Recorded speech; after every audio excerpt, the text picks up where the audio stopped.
I heard that you are having some changes, or are we going to talk on the side? What changes? With regard to the oversight.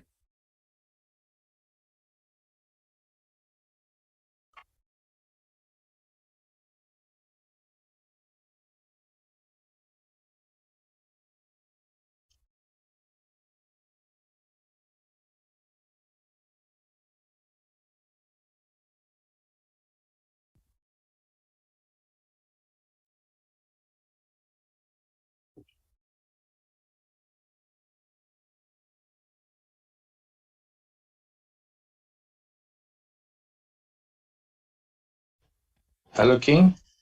Hello, Mr. Kruger. Yeah, I think we must talk. On the side. We need to come back to you about it. Okay.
May the person in the platform who has joined with number 903 identify him or herself.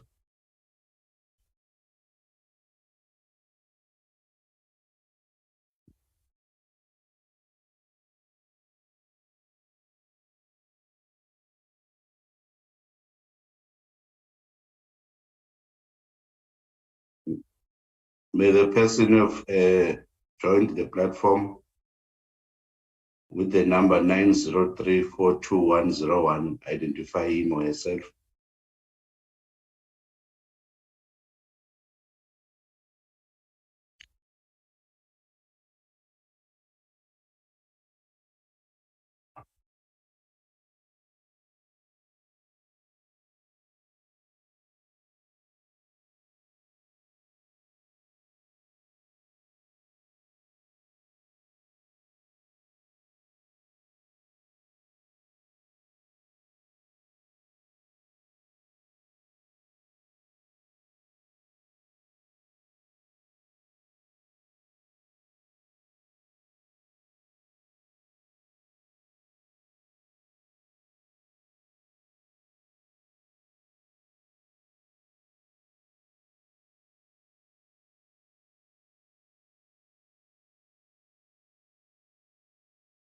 Chairperson?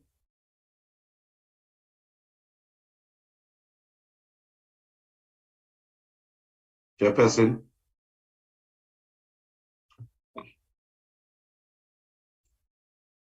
Chairperson?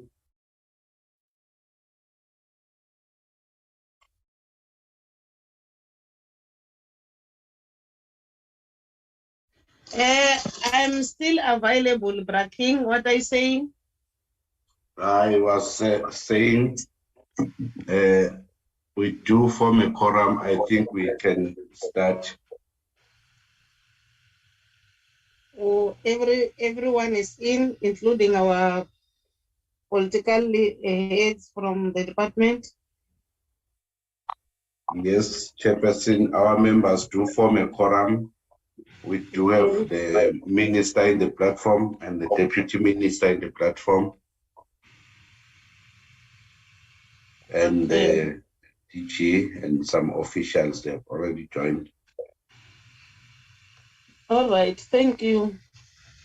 Greetings to everybody, our political heads, our ministers, my colleagues, honorable members, our officials. You're warmly welcome into today's meeting. I'm inviting your constructive ideas. The meeting is officially open. Fill in the meeting. Then we'll just zoom to the next item because this week's program is so tight. We need to be business-like. Let's zoom to the next item, which is roll call and apologies. Ayos Braking. Thank you, Chairperson. Good morning, honorable members. Good morning, honorable honorable Minister, Ms. Stella, and Abin Abrahams, honorable Deputy Minister, Ms. Peters, honorable DG, and officials and colleagues. Chairperson, the apology that we have received, it is from Honorable Zumula, who indicated that he will be in the other meeting which coincide with this one. And then on the platform, I've got Honorable April, Honorable Jacobs, Honorable Mabiga, Honorable Inkosul Chuli, Honorable Somelang, Honorable Mieni, Honorable Kruger, Honorable Machulelwa, Honorable Mtenjane, Honorable Tivilas, and Honorable Ilubengo. If there's a member that I've skipped that I didn't see, he or she can indicate. So those are the apologies and the roll call, Chairperson, that I've got. Thank you. Thank you, Braking. We are noting the apology up to the next item, which is the adoption of the agenda. Can I have anyone to move for the adoption of the agenda, which is before us? Chairperson, I move for the adoption. I move for the adoption of the agenda. Thank you, Honorable Lubengo. Any seconder, honorable members? Ma'am, I will second that motion. Thank you, Honorable Kruger. The agenda has been duly adopted. We can now move to the next item where I'm going to invite our Honorable Minister to lead the department. Honorable Stella, over to you.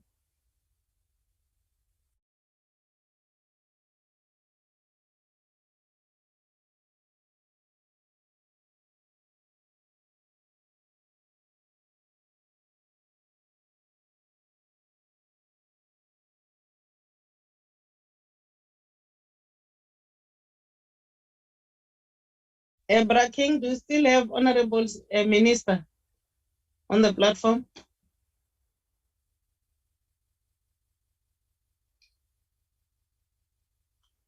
I'm checking here, Chair, but it seems as if there's a honorable Deputy Minister. Maybe joined and left. Yeah, there's Deputy Minister, Chairperson. Okay, thank you. Honorable Deputy Minister, can you assure your department before the committee? Over to you. Thank you very much, Chairperson. And based on the strength of the network here, I request that I be allowed to switch off my video if allowed. You are allowed, Honorable DM. We can evenly identify you through your voice. You are allowed. Network is troubling us. Thank you. Thank you very much, Chairperson, and honorable members, as well as the officials from the department and the support team from Parliament, the support team from the Secretariat of Parliament. Honorable Chairperson, it has always been the intention of the ANC government to create a conducive environment for businesses in general by addressing issues around red tape. It is accepted that even though legislative and regulatory protocols are necessary to create a conducive and enabling environment to achieve government objectives and to support the optimal development and growth of small businesses and cooperatives, there are, however, Chairperson, substantive indications that amongst these necessary legislative and regulatory provisions, there are unnecessary, restrictive, and expensive interventions to comply with. The latter specifically impacts negatively on small businesses as well as cooperatives within the different sectors of the economy. Restrictive legislative and regulatory protocols do, however, not only create an unfavorable environment for small business and cooperatives to thrive in due time, delays, and unnecessary high compliance costs.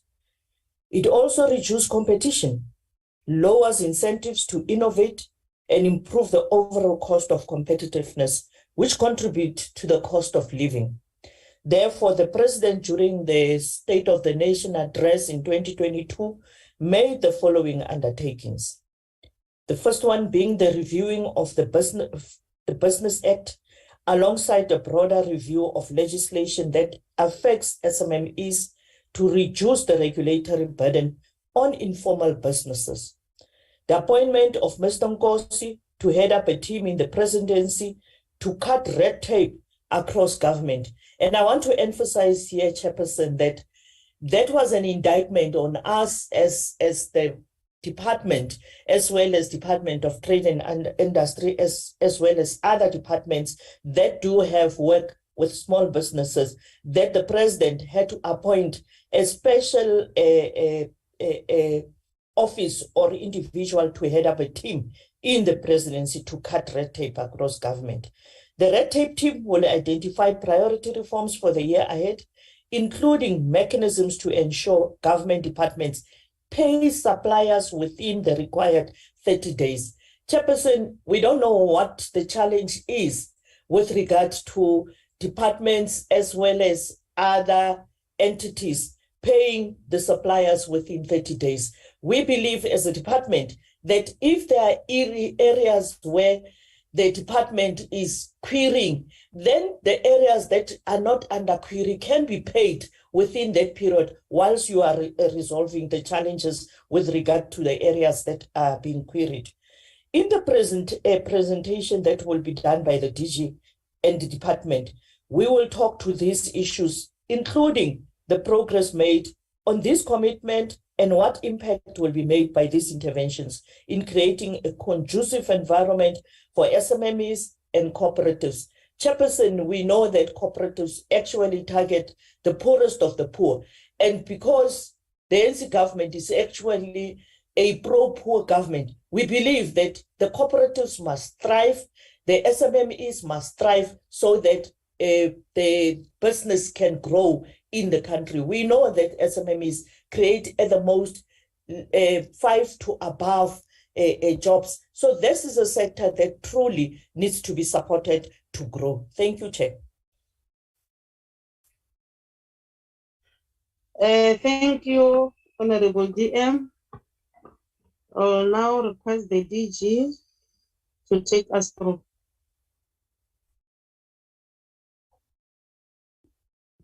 Thank you, Honorable Chair, Honorable Members, Honorable DM and colleagues who are on the platform.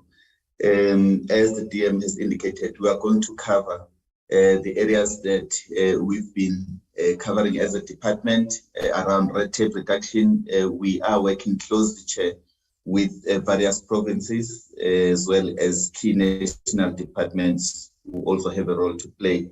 And then we'll touch critically on the Businesses Amendment Act that we are working on as committed by the President last year, and also provide an update in terms of what we've done and what we expect this bill to assist us to achieve when it comes to red tape reduction matters that we are facing. Without wasting time, Chair, I'll just request the Acting DDG, Mr. Mujalpa Mahodo, to just take the Portfolio Committee through the presentation we've prepared, and then we will take the questions later. Thank you, Chair. Thank you very much, DG, and greetings to the Honorable Deputy Minister, to you, Chairperson, Honorable Chair, and Honorable members. If I may ask the Mr. King to give me the right to share, please. Okay, I see I'm giving the right to share. Let me just share my screen. I hope you can see, Chair. If I may, I will actually switch off my camera so that I can be able to be audible. I just wanted to show my face. Let me just... Okay, I think let me take you through, because I think I'm challenged now by the system. Chair, this presentation is actually a comprehensive one that seeks to actually give the honorable members some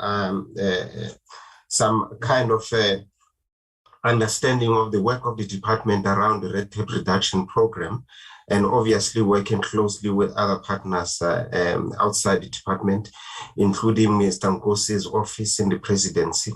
We'll touch on those as we actually navigate through the presentation. This is just an outline of the presentation. I just want to take off the screen because the screen is actually distracting me. This is just an outline of the presentation, which I'm not going to touch on. Chairperson, I think they've just given the background to the honorable members and to you, Honorable Chair, and the Deputy Minister. Department of Small Business is regarded, or we regard ourselves as custodian of red tape reduction for small and medium enterprises, and has been working for the last 5 years to implement the measures that seeks to address this particular issue within the realm of our own programs as a department.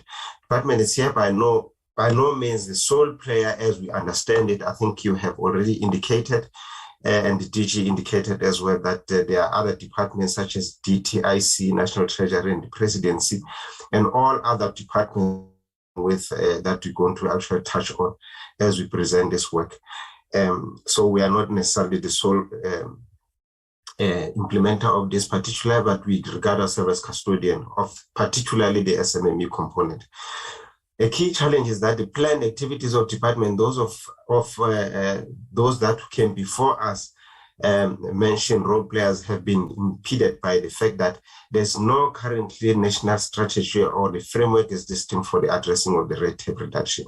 So you find a splinter or a fragmentation of programs that are existing out there that needs to be coordinated effectively in terms of this particular work. As a result of this, the field of red tape reduction and intervention that have been designed to address it suffer from lack of coherence and cohesive. However, as DSBD will actually argue that we have tried to actually address that particular issue. Hence, we are working very closely with various other departments and provincial departments as well. The appointment of the red tape reduction champion has already been mentioned at the highest level in the office of the Presidency, was something that was solely needed to galvanize the entire sector.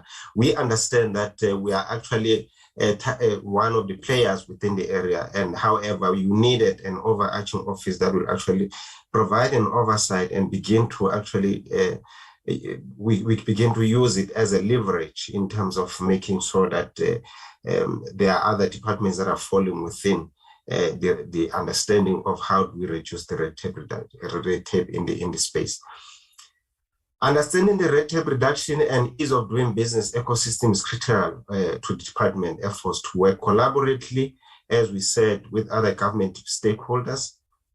And understanding interdependencies and interrelationships is very much important because I think we cannot do this work alone, as we have already indicated. The National Doing Business Program Investment Climate Reform follows as focus on improving the investment climate within the country, and I think we are actually also seized with that work so that we can be able to see how we align our work with the work that is happening within that space. The subnational doing business finds its expression through a National Treasury Cities Support Program. We have been engaging with that particular work as well, because I think we understand that red tape is not only occurring at municipal level, but it's occurring across all the government spheres, and therefore city support program is also one of the areas that we are actually engaging on. In addition to doing business survey, the Department of Program Monitoring and Evaluation, DPME, vigorously pursue and track some of the MTSF priority targets. And these are also targets that are also playing in the space of red tape as we actually navigate through this work. The integration of Municipal Finance Management Act, Circular 88 sector and economic indicators is also a thematic work that we're actually also looking at that subnational doing business program as well. And then coming to the DSBD focus area specifically now, looking at the awareness program that we are actually putting as one of our APP target. We're looking at effectiveness of complaints and notification system, processing within that, and municipal building plans approval. These are the indicators that we are just looking at in terms of making sure that as we provide awareness of red tape to municipalities, we're actually making them aware that they need to actually make sure that they clean their houses, looking at these guidelines or these indicators. Lengthy and inefficient supply chain management processes that actually seem to also encroaching in the issue of 30-day payment. We need also to look at municipalities to look at this very closely. Municipal business registration, licensing, and permits. I think we have been bedeviled by this, as you know, during the time of the COVID when we're implementing the COVID-related programs. And this is one thing that we actually emphasizing to municipalities as well. Communication of relevant business information to businesses themselves so that they can be able to actually do their business is very much important. Development and enforcement of municipal bylaws across, and at some point we even, in terms of the legislation I'm going to touch on later on, we're also looking at issues of how do we begin to standardize some of the bylaws that seeks to that are influencing businesses within these municipalities. And last but not least, better management of information trading is very important so that we can share infrastructure that promote informal and economic activities within the municipal space. And then we also have, as one of the program, what we call the DSBD Municipal Red Tape Reduction Dashboard.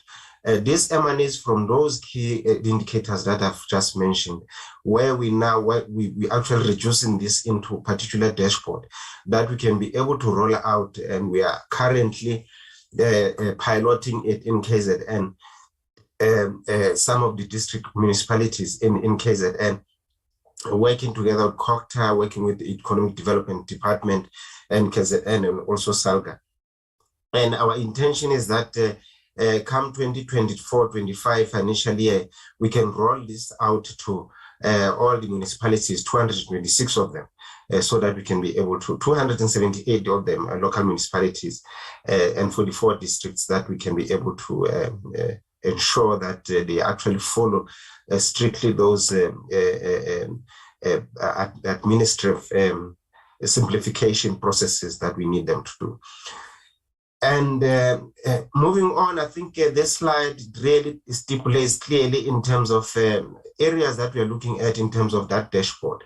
For instance, monitor problems in terms of performance cycles, allow people to fix their own productivity problems within those municipalities, real-time performances, move away from reporting on delivery, but also managing the performance and outputs, monitoring every processes in municipalities. So these are the things that we are looking at as the pilot simplification of municipal processes so that we can be able to ensure that they become efficient for the business sake, And this is also just to touch on, and I'm not going to really touch much on this particular slide, just to go on the very last box in this particular slide to talk about the timeframes I've already indicated. the development of dashboard and pilot is within this particular financial year that is coming. We're already piloting it. We're going to be rolling out and piloting it also in 2023-24. And we're looking at rolling out a scale in 2024-25 so that we can be able to make sure that it's accessed by various municipalities across. Now, Chair, this slide, as complicated as it is, we just wanting to frame out the ecosystem within the space. And just if you look at it, we are saying we have local municipalities that we are actually rolling out the dashboard on, and at provincial level, interprovincial task team that we have working together with also the presidency and Mr. Siponkosi's office as well within this task team. This task team basically unpacks some of the areas that seem to be impeding businesses to actually operate. And we're actually looking at those, and I'm going to touch on those, the few of those in the few coming slides when we talk about, for instance, transport licensing and issues around the visas. At national level, also the amendment of small business legislation, as you know that we have taken one piece of legislation from DTIC, has been transferred to DSPD, and we are actually looking at that in terms of amendment of that legislation, so that we can also look at issues that deal with permits and other issues. And then we are also doing a regulatory impediments study, so to speak, just to look at having identified 29 pieces of legislation that we need to look at in terms of reviewing those pieces of legislation to make sure that they are actually friendly towards business operation. Now, if you go through, I mean, these outside boxes that talks to this ecosystem, if you narrow it within the box, you'll see that, for instance, if businesses want to, if somebody wants to establish a business, starting a business, you also need to also go through these hoops that we actually say we need to also to look at. Business registration being one of them, resolving insolvency, labor regulations, and getting credit and protecting minority investors. These are things that we're actually looking at as businesses come in. And those that are already established, they are looking at issues such as, for instance, transport and roads that are efficient for them to thrive, and then also looking at the average cost of transfer properties. When you look about the property legislation that is existing out there, land use, so to speak, license issues and other economic development issues as well. And then you can narrow it down up to the level of supply chain within the municipal level. So this is the ecosystem as we have mapped it out, and we're saying in order to make sure businesses are operating quite friendly and work quite, they are enabled to work within their space, we need to actually to work on these to reduce the effect of these, some of these, and make sure that we ease some of them, and then we actually facilitate ease of doing business within the local space. And then interprovincial red tape, we just indicating in this slide, Chairperson, and subsequent slides to come, that we're looking at what the provincial offices have done or provincial departments have done. We have interprovincial ease of doing business and red tape reduction task team that we have established as a DSBD, and it comprises quite a number of players. Some of them are the provinces, but we also have the SALCA, we have CS, South African Revenue Services, we have COPTA as well being part of this task team. As I said, indicated earlier without really repeating myself, we're actually trying within that task team to unpack some of the areas that are impeding businesses to operate, and then begin to say, how do we address them, as a collective? And some of these things are not necessarily at municipal level, but they are operating at a national level. The task team also provide a platform of aligning ease of doing business and red tape reduction activities, sharing best practices, as I said, providing inputs on strategic red tape reduction issues, and assisting development of community of practice. But this is very much important. As we actually work as a collective within the government, we need to look at how do we develop community of practice around some of these areas so that we can be able to have some kind of standardized approaches that we use in terms of the red tape, reducing red tape, or maybe processes that is making sure that we ease doing business in these local areas. During the inauguration of this task team, for instance, we asked the pertinent questions, and those pertinent questions really, with the attendance of that particular workshop, provided a mechanism in terms of if any, do they use, in terms of the utilization, identity, address of escalate rate tape, how do they escalate the rate tape and ease of doing business, these departments? And the mechanism also in terms of explaining why are they using some of these processes. So we are actually asking these pertinent questions so that we can be able to have a sense in terms of how are they dealing with red tape reduction. And we can safely say that there are some of the departments, I think I'm going to mention later on in my presentation, that actually have seen, provinces that have seen the development of the red tape reduction programs, using some of these questions that we have asked. For instance, if you look at KZN province, it begins to stand out through its continuous dialogue with businesses in multiple formats, both formal and informal. So they actually have made their case that they will actually engage businesses, whether business formations and when it actually allows businesses themselves to make sure that they actually understand the space in terms of what is it that businesses are constrained about in those particular areas. Gauteng province is no less impressive in its red tape program, which follows a highly integrated approach of partnering sector departments in province to address approval processes. So they are actually some kind of integrating and also making sure that they harmonize their processes within their realm of the departments that they have, so that they can be able to ease doing of business, within the province. Western Cape is also no less, they also operating, as we know, Western Cape has already have the red tape reduction unit. They've institutionalized this approach on the basis of that. And I think we want other departments to follow suit and do that, so that we can be able to see programs that are emanating out of these business units that they establish. And then we indicate also in both Western Cape and KwaZulu-Natal province also that complaints are followed up to the resolutions. In both provinces, there are multiple instruments and tools that are also constantly being tracked. Thus, the process in KZN is cohesive and overall mechanisms are coherent. So remember, Chair, we indicated that one of the things that are still bedeviling us because of the lack of the framework is that we are less coherent. But you find that in these particular two provinces, which we can actually leverage on and begin to pick up some lessons, they are coherent in their approach, especially because they've institutionalized the issues of red tape reduction. And then I'm not going to touch on this again. I think it talks to subsequent slides that I've already, or previous slides that I've already touched on in terms of what the provinces are doing, Chair, without really wasting time on this. I think it's basically the provincial focus areas that we're speaking about here, taking into account also some lessons that are coming from the your likes of World Bank red tape reduction program that they have introduced, even though some of them are no longer actually existing. So we're learning from those lessons that are coming to the fore.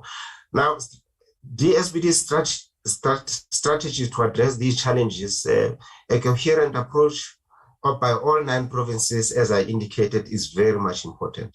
We need to have that, and learning from the 2 provinces I've just mentioned. The DSBD has compiled a status report on the state of red tape reduction across all 9 provinces, picking up the lessons in terms of what each provinces have done in this red tape reduction program. And there are also red tape reduction. DSBD has developed the awareness assessment toolkit for red tape reduction processes, picking up on these particular lessons. And the red tape reduction toolkits are being used across value chain as part of the awareness program, so that we can be able to standardize some of the things. And we indicate the World Bank lessons as well. Now, just to mention a few of the time frames in terms of DSBD strategies, DSBD is driving a rapid review of priority regulatory impediments program, as I mentioned, where we are looking at 29 pieces of legislation. We want to actually reduce that number to a workable number, and then in terms of that particular workable number, we can look at what are the impediments in those pieces of legislation and begin to have some kind of recommendations. And out of those recommendations, we'll build some guidelines in terms of what are the implementation areas that we need to look at in those pieces of legislation that need to be reviewed by respective departments that are involved. In quarter four, we target the draft report of the impediments to be produced, which will be completed obviously in this quarter, end of March. And also in quarter one, we have had on the very same issue consultation conducted with key small business development portfolio on regulatory impediments. And then in quarter two, there were consultations also with business formations. And then in quarter three, report on the inputs and feedback from DSBD portfolio, key stakeholders incorporated into prioritized regulatory reform implementation plan. So these are the timelines that we have mapped ourselves to actually begin to do this thing so that we actually implement this chair effectively, because we don't want to just add it may have been done before. We actually begin to identify some of the pieces of legislation. There are impediments, but we don't begin to actually map up a program in terms of how we're going to deal with these things and how we're going to implement the program that will make sure that we reduce the red tape and we actually make sure we implement some of the findings and out of this particular exercise. Now, continuing with this, the DSBD also, I'm distracted, this slide is not appearing. Okay, sorry. DSB is driving a rapid review of priority regulatory impediments. I think we are actually talking to the same slide. Let me actually move on. We have developed a framework for assessing regulatory impediments. It has already identified 29 pieces of legislation that are spoken about. It is currently categorizing priority and trying to reduce and have this also quite a workable number. It has developed a toolkit for regulatory reform and other forms of administrative burdens having been identified. That we have organized capacity need to be supplemented by the community of practice that we have talked about within the red tape reduction task team that we have established for ease of doing business. These are some of the things that we have done in terms of addressing this particular challenge.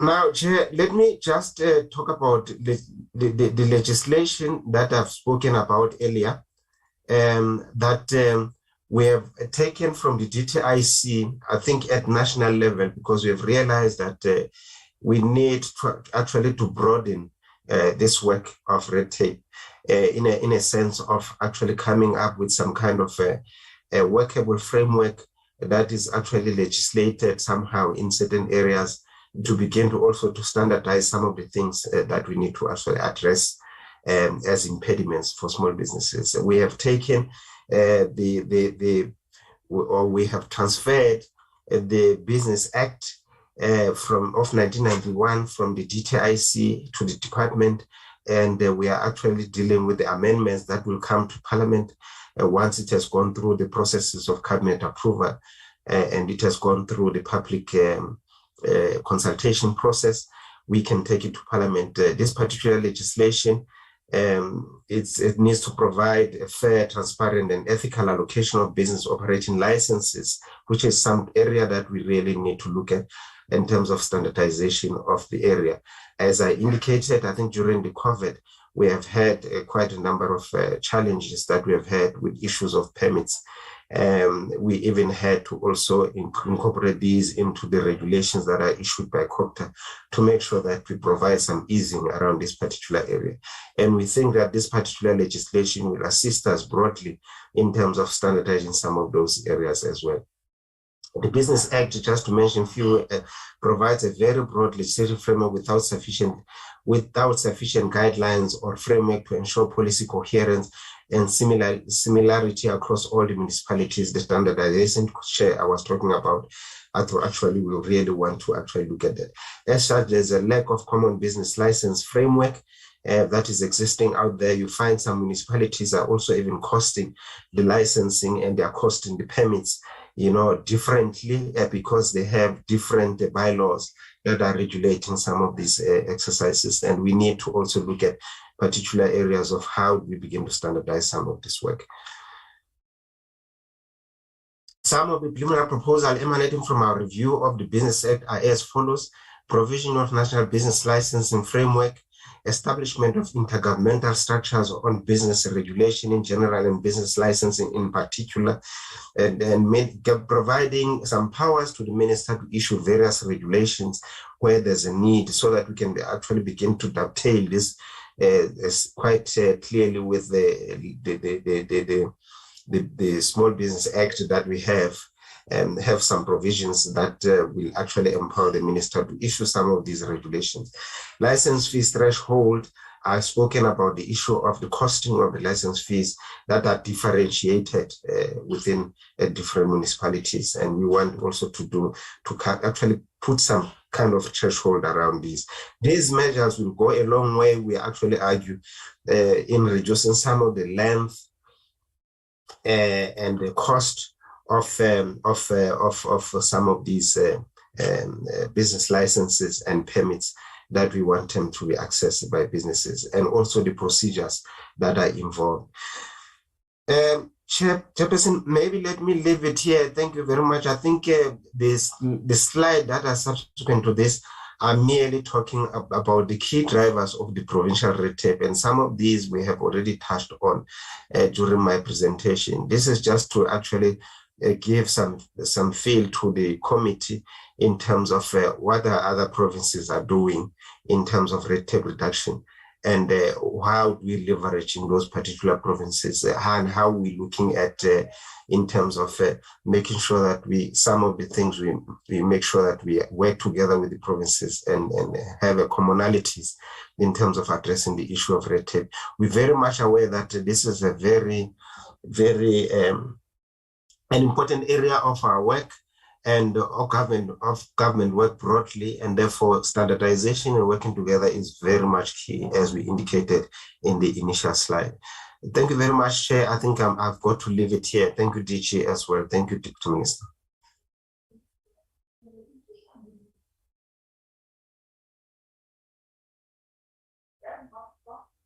Thank you, DG, and your deputy.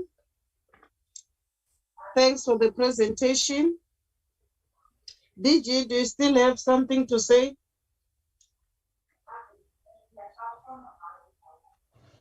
No, Chair. I'll wait for the questions and then we'll respond. Thank you. Thank you. Thanks for the presentation. I can say that we really appreciate, more especially when the task team reflect also what is happening in provinces as well as district and municipalities. That's what we want, because at national level, there are no people are on the ground to make sure that we coordinate properly this vehicle. It will assist us. This reduction, red tape reduction, is long overdue. So, but without any waste of time, I will invite honorable members to engage with the presentation. Over to you, honorable members. Braking, you'll assist me to identify hands in this regard. Chairperson, there's a hand from Honorable Kruger. Yes. And Honorable Lubengo. Yes. Those are the two so far, Chair.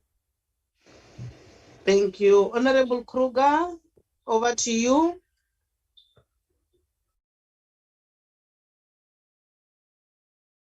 Thank you, Madam Chair.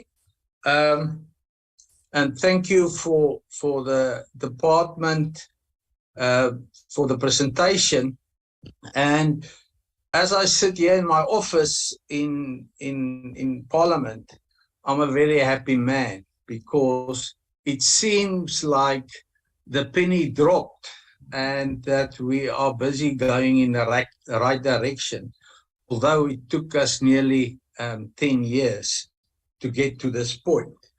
But, Madam Chair, of course, there's always questions to be asked, and there's always, from a political point of view, questions to be asked if the bureaucrats and if the department really understand what is red tape.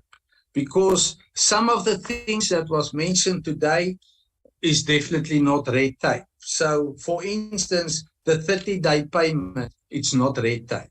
It's a regulations and people must pay. And it's not red tape.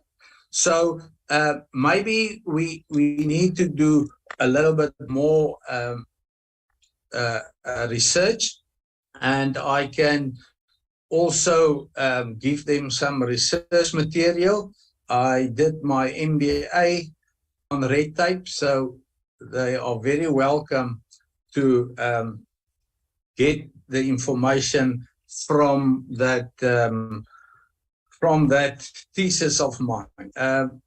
Chair, but as I say, I think that the department is in the right direction, but we also need to look at a few concepts here and there.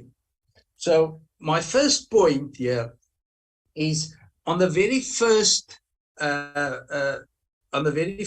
slide. It was mentioned, and I think it was the very first point as well, that the department is the custodian of red tape. I think that was the very first point. Let's go there. Let's just see. Just go up. Yeah. There. The Department of Small Business, DSB, is the custodian of red tape reduction for small and medium businesses and has been working in the last 5 years, implement measures to address it. As I say, this is a problem coming from the early 90s. So, but at least we are working on it for the past 5 years. But, Madam Chair, what I don't understand, there was a solid, principled red tape reduction private members bill tabled in the 5th Parliament. And the only problem with, according to the department again, with that bill was it was the wrong committee. It was supposed to be tabled in the Department of Planning, Monitoring and Evaluation. So it seems like the department is talking, with two tongues, because if the bill was solid, principled, and everybody agreed on it, then and the only reason why they found it undesirable because they thought the department, and that was there. You can look at the Hansard. The department thought it's not there. It doesn't belong to their department. It belongs to the Department of Planning, Monitoring and Evaluation. So I'm a bit surprised to saw that first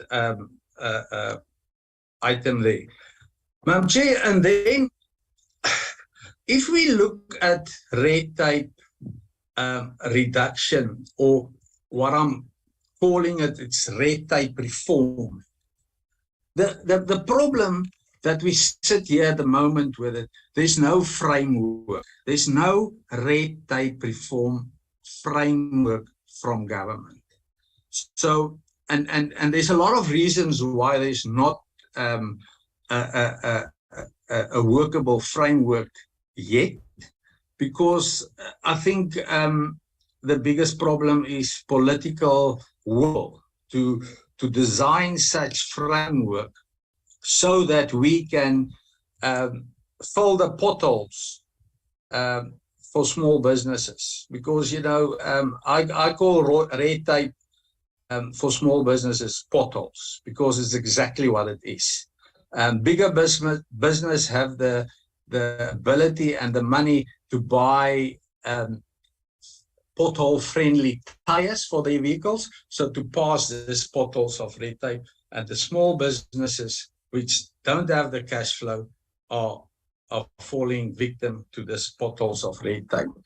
And the framework can, if we look at the framework, and Madam Chair, I'm busy with my PhD on a red tape reform framework, where the whole internationally, actually, they are looking at this because it will be a sort of a first in the world, designing a framework that can reduce the actual, how can I say, the negativeness of red tape. Because we must always remember regulations and legislation are there for a specific reason, and it's there to it's there to stop chaos happening in a country. So we need regulation, and when there's regulation, there's automatically red tape, because that is the definition of red tape. So, but what we can do, of course, is reduce the red tape cost, because red tape cost, and specifically administration cost, is the biggest pothole for small businesses. So if we as a government want to start and be serious of reducing and reform red tape when it comes to the impact of red tape, then we must look at the compliance cost and the administration cost. But the administration cost is the easiest starting point, can I say. And there we need, and I don't see it in the presentation, where we actually measure the administration cost of a regulation, because that is what is the big problem for small businesses, is that cost. And if we don't measure the administration cost of a specific regulation, whether it's permanent, whether it doesn't matter what it is, if we don't measure that administration cost, we can't manage it, because then we don't know. And if we don't know, it will just carry on, and the administration cost will still be a burden on small businesses. So it's very important that part of this framework is a system where we can measure this administration cost that's implicated on small businesses. So, and then of course, we need to look at existing business. I think it's quite easy to send a new piece of legislation to the Department of Planning and Evaluation and Monitoring to do a CIAS. Although a CIAS, if we look closely at the CIAS, it's not really a red tape impact assessment. So I will also propose that we look at a red tape impact assessment of all the new legislation come in. But of course, there's also with the legislation, there's regulations as well, which a minister can implement and add on to the legislation, and it's mostly those regulations that are the problem. But there is existing legislation, and we need to go there, and we need to go through them, and we don't have to go through them word for word to measure the impact of the cost of that specific regulation. There's a few words, and Madam Chair, allow me just to mention this few words that we can use as a word search in a piece of legislation, and take them out and go and measure and see how much will it cost small business.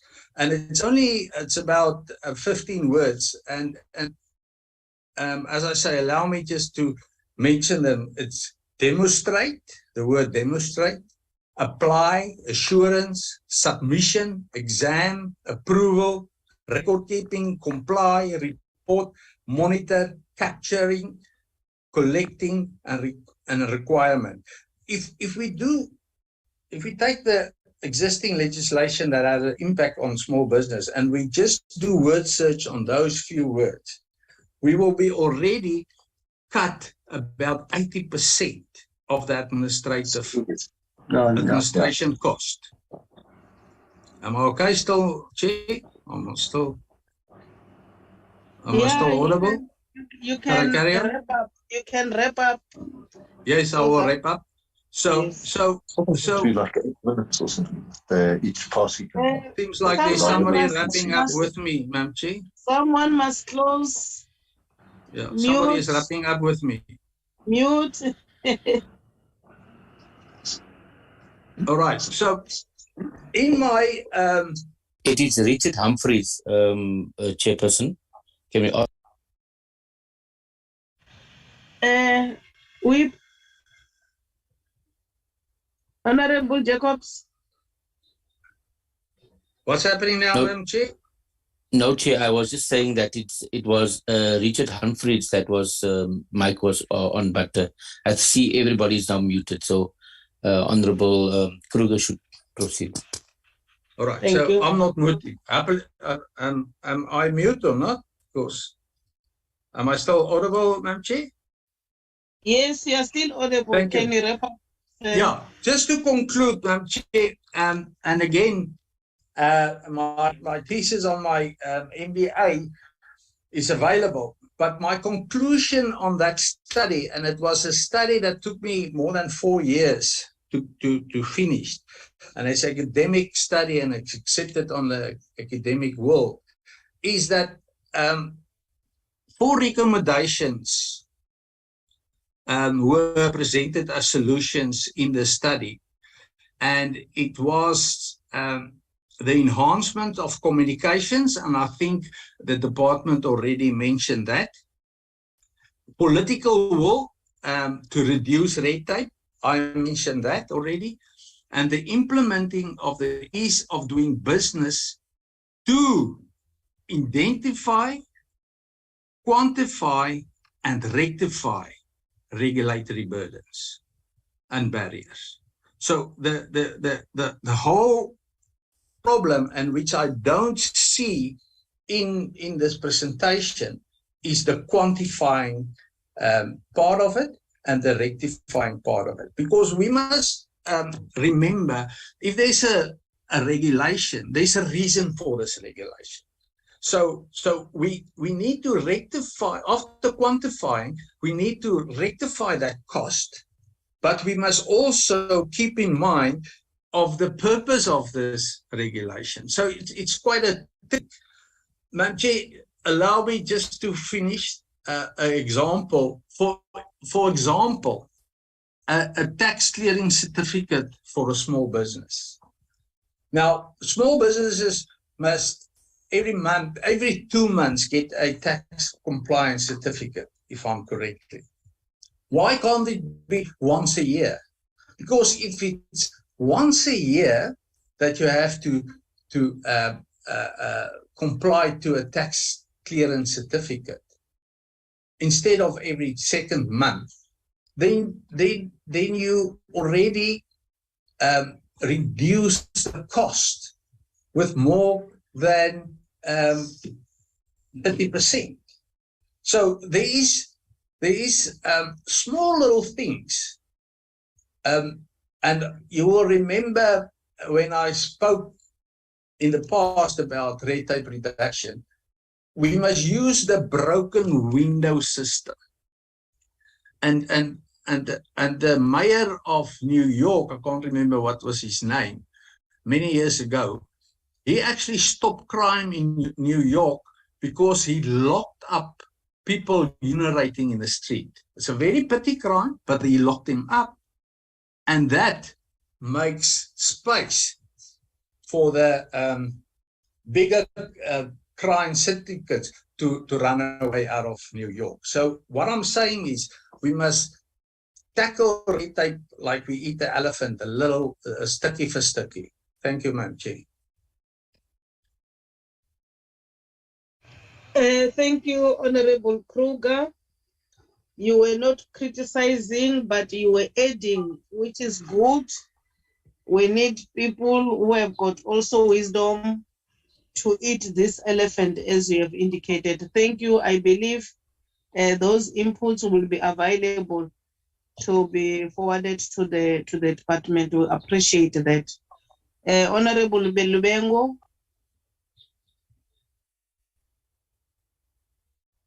Thank you, Chairperson. Let me welcome and appreciate the work done by the department. On the strategies addressing challenges 4.3,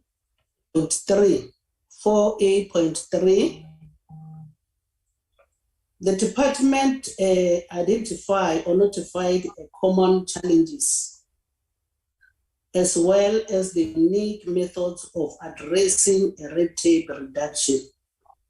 The department also developed a red tape reduction toolkit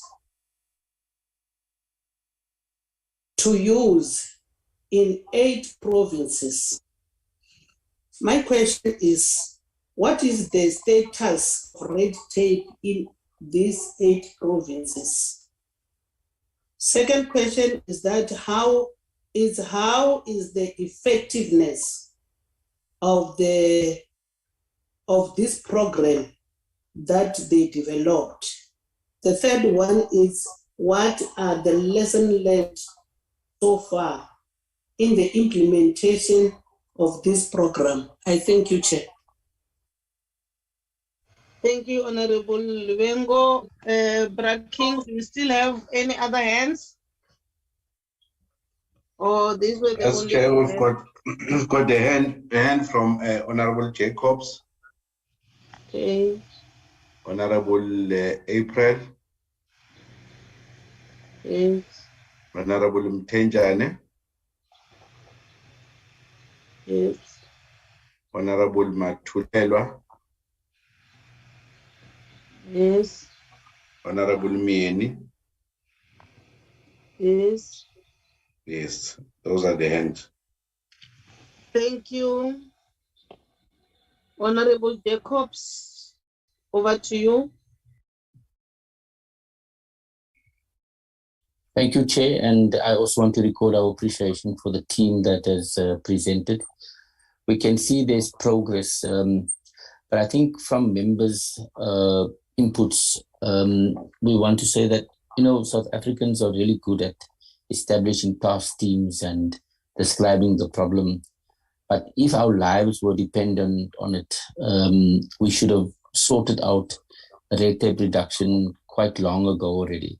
The fact that the president also put together a committee at the national, at the presidency level is also an indictment. I think the deputy minister also spoke about this.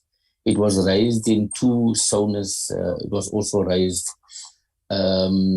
Issues that was raised was in the zone was also tourism, travel permits, mining license, work permits, visa administration, early childhood development centers.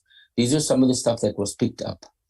Chair, so some of the questions that I want to focus or zoom right in is the department from 2015 already had a red tape reduction report. So in the department's view, what are some of the achievements in relation to these programs? I think we got a sense that the department is part of all of these committees and these committees are sitting, but we're not getting a sense that what has been completed, what is work in progress. Also, what went wrong in the department's previous red tape reductions. I think what we're looking for, especially from our officials, is to get their reflections on the lessons learned. And what are we going to do differently to pilot red tape programs in terms of success? And this leads also to the second question I have around, do the department have adequate capacity at hand? If not, what capacity is needed? I mean, and the question relates to, if a small business have a problem, how accessible is the department to these teams of SMMEs that want to unblock the red tape and move their business forward? And is there a mechanism for monitoring and providing oversight on these tasks? What are the targets that the department are having? Because this presentation is very generic. It says broad words, but it doesn't say we will complete by this or by these targets. So what are the targets and what will the evidence be that we can hold this department accountable? Have you done feasibility studies on red tape and SMMEs in other countries? And what are the results? And what can we learn from those departments? So, Chair, I mean, last time we also expressed our frustration at this department. What this presentation do in front of us, it highlights broadly work in progress, but I can't feel tangibly.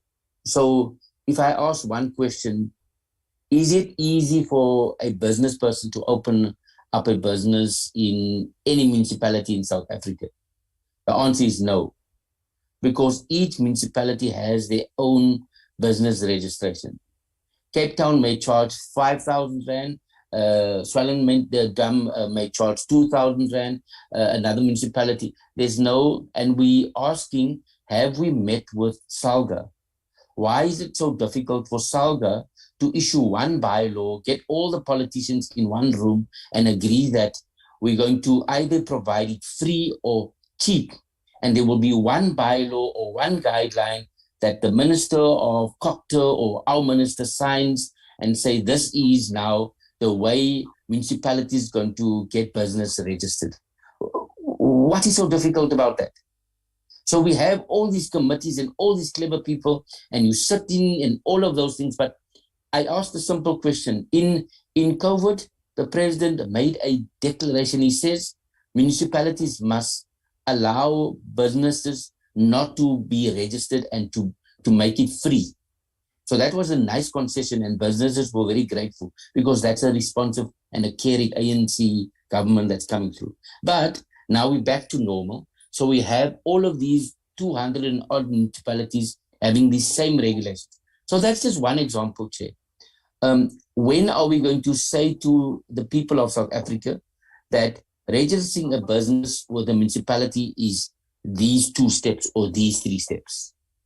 Not all of these long words that mean nothing that is in the presentation, Chair. So I've asked some specific questions, but I also want DG, you need to see how you can lead the team with other departments to ensure, because I think the one issue that we asked last time, if your livelihoods would depend on it as officials, if you wouldn't get a salary, or if your job or anything depends on it, would you act differently? So I think that was the question. I see the DG's no longer in the platform. Let me pause there, Chair. Thank you. Thank you, Honorable Jacobs.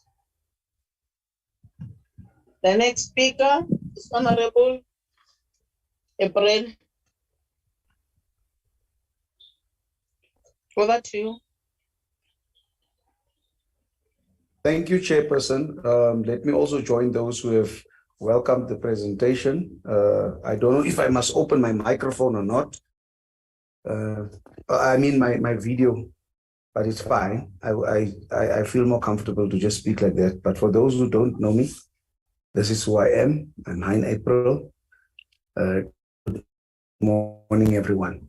Let me join those who have given a welcome to the presentation. I also welcome it. You know, Chairperson, there's a couple of things that that the previous speaker, Comrade Honorable Jacobs, has mentioned that I really don't want to repeat, and also things that Honorable de Villiers have said that I don't want to repeat, except to say that it really doesn't take every 2 months to go in and do a tax clearance certificate. That is something that we do online. As I used to be in business, and it takes you a couple of minutes to do that. Maybe we should just also help to inform our small businesses of what the processes are and how they should do these things. But let me shoot off the hip the questions that I've got for the department. Looking at the announcements that was made by the President in the State of the Nation address of 23, the President specifically spoke to the red tape reduction team and the collaborative approach that they are taking, working with the agencies and departments in areas such as mining rights, tourism, transport, operation licenses for the taxis, the visa work permits, the early childhood development, and the informal sectors. Could the department help me and help us as the committee to maybe unpack the progress that was made and the impact thus far on the mining rights system, the tourism transport operator licenses, the visas and the work permits, the early childhood development and informal sector, and specifically also the practical implementation for SMEs in the identified sectors, as it were. And then I would also like the department to tell the committee this morning, we are told by smaller businesses that there is a initiation fee that they need to pay in order to access the resources or the opportunities that is available. Can we get clarity if there is an initiation fee? What is that percentage of that initiation fee, and why does it exist? Because it can really be a blockage for the African child to participate and benefit from the programs of government. I thank you, therefore.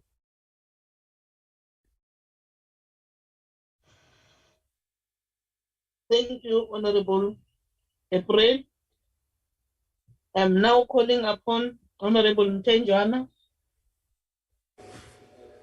Well, good morning, Chairperson, and good morning to the colleagues and everybody, the department. Chairperson,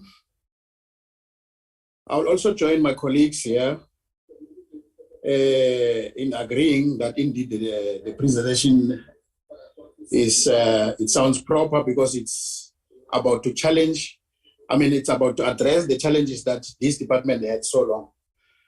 But to mention also that Honorable Jacobs has mostly taken most of the questions that I had.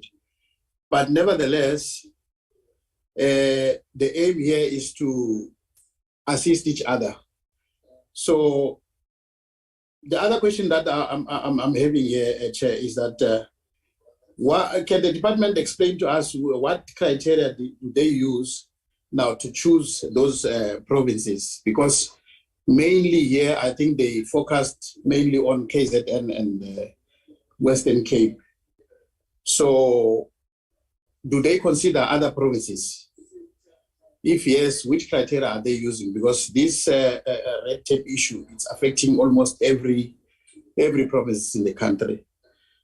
So, yeah, look, Chair, if presentation was implementation, I believe we were not going to have any problem any longer. But because we know that presentation is something else and doing it something else, practically doing the job, it's something else. So we just hope as a committee that they will speed up as they are presenting here. Maybe also give us some timelines as to when are they going to do this, where and how, so that our people can get help. Because it's long our people have been suffering for this by these red tape issues. So it's far too long now. So if you check, the other speaker has said it's almost from 2015 since this problem was with this department for our small businesses. So, yeah, the time frame might help us also so that we can then come back and hold them accountable. Should it happen that time arrive, but still there's nothing has been done. So much as we are not necessarily as a committee to criticize only, but also to agree with the progress. Because the aim here, Chairperson, is to help our people so that our people get help, because they've been suffering it's far too long now.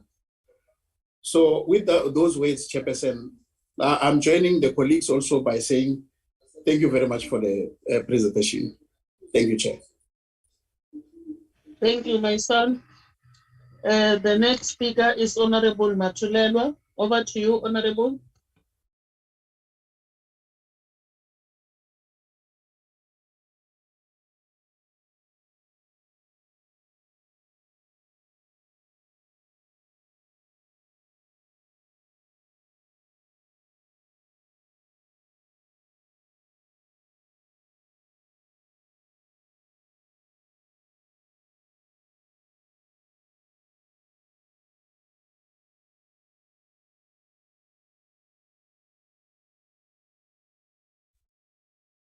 Am I still in? Honorable Matulelwa. Meeting. Oh, thank you. Thank you, Chair. Yes, I'm speaking. I'm speaking alone. Yes, Nyagus. Oh, okay, Mama. Greetings to honorable members and everyone in this meeting and the staff as well. Let me join my colleagues to say that the presentation is promising, but although we don't agree with it's taking long time to be implemented. My concern is on the municipal bylaws in this thing of red tape. The municipal bylaws are even implemented by the municipality in a way of abusing the small businesses, Chair, because the way even they do it is not correct. I don't know if the traffic cops are so excited or they think it's a good thing to do what they are doing, because others they even force as if they are there in the roadblocks dealing with the people of or that are with the motorists. So even they use the same attitude to enforce these bylaws. For instance, their things are being destroyed there. Their tools of trade, they are being destroyed. There is no clear plan of the municipality. For instance, in Madatiel, people there are used to do their thing. They are selling some of they are buying some of the things there. So the municipality believes that no, this thing must not be done in town. But according to us as government and the people who are here because of the voters, we strongly believe that there must be an alternate way that the municipality also provides as an answer to the question that, okay, now that I must not do this thing as a small business or an informal trader, what else I must do, or what is the municipality bringing to help me, or with the solution of not just destroying and giving this mother a frustration, only a frustration. Because also we believe that the municipality can build a separate place that is reserved for these people that are doing this kind of businesses that they think it's not good for them to be done, maybe next to the streets or where they are given to sell maybe some fruits, or to do maybe some businesses that are not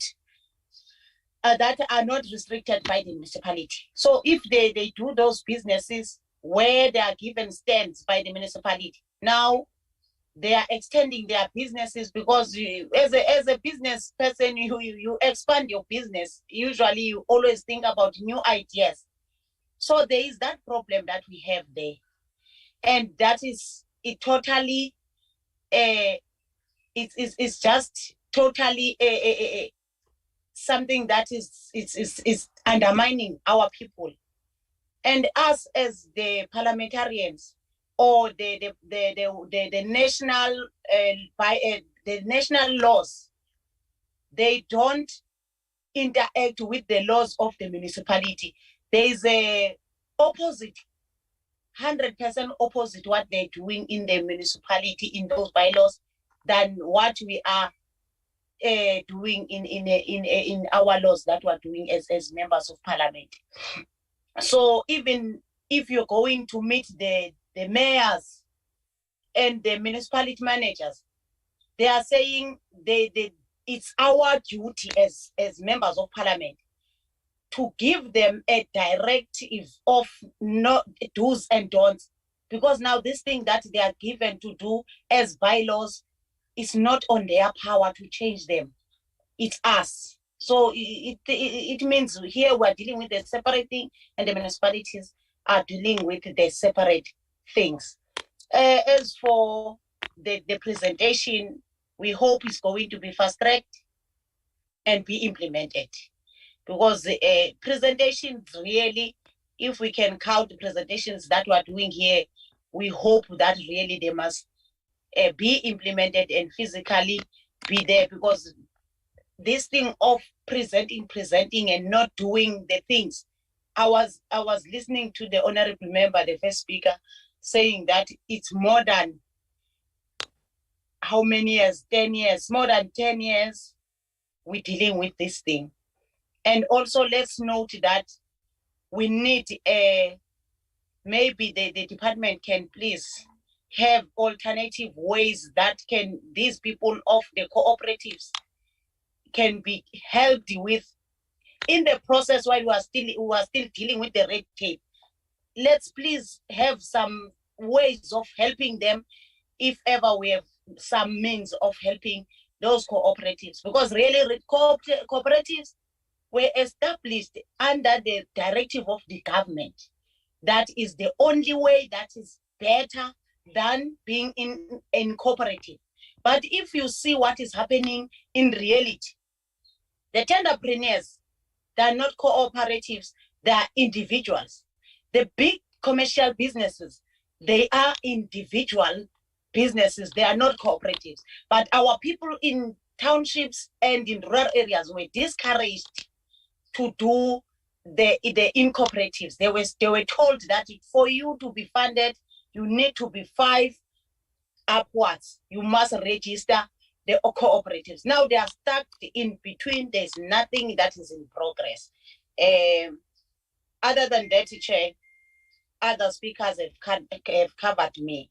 But let's hope that everything will be as we are, as always, raising our issues and asking for the department, more especially if the department and the minister is here.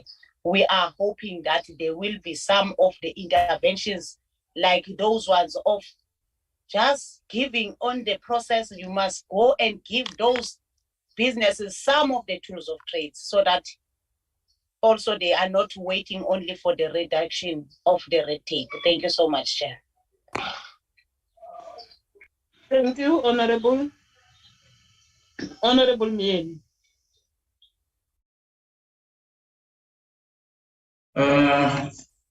Thanks, Chairperson. Greeting to you, Chairperson, and the honorable members and the department. Chairperson, it seems as if as a small business, we are heading to a right direction. Although, Chairperson, the pace which are we dealing with some of the things are not the pace which we require. We are just doing most of the thing in a snail pace. I think if we can also address that, we will be fine. But my question is, it's that regarding the pilot administrative simplification program, which is in KwaZulu-Natal, what are the timeframes for the pilot project? And what are the key indicators that will show that the ultimate goal of the pilot is producing the desired result? That is my only question, Chairperson. Thank you. Thank you, Honorable Mieni. Braking, do you still have any other hands? Chairperson, there was a hand from Honorable De Villiers, but I don't know, he lowered it, I don't know whether then it's Honorable De Villiers, and then on the chat box, Mr. Honorable Kruger requested for just a minute again. Thank you, Chair. Honorable De Villiers, are you on board? Good morning, Chairperson, and good morning, colleagues. I am certainly on board. And firstly, I want to say thank you for the officials for the presentation. And as speakers before me have also reiterated, red tape reduction is super important. The ease of doing business is after all one of the measures worldwide by which countries and cities are measured. For the obvious reason, when businesses thrive and when small businesses can actually be optimized to reach their full potential, then it creates employment, and in a country there's no more pro-poor thing that you can do than create employment. Nothing helps clear up inequality and poverty more than creating jobs. It is the number one thing which we must do. And as the President has said, and as we as a committee have many times said, and as mostly everybody knows, it is super important for small business to be part of the job creation. And it's probably the place in the economy where the most jobs can be created. And for us to do that, that's why red tape reduction and ease of doing business is so important. But without stressing a point which we all agree on, which we all know, I would like to just say, and I commend the department for admitting that it's not always been optimal the way that they've done the red tape reduction, and that there are many spheres of government who work on different forms of red tape reduction.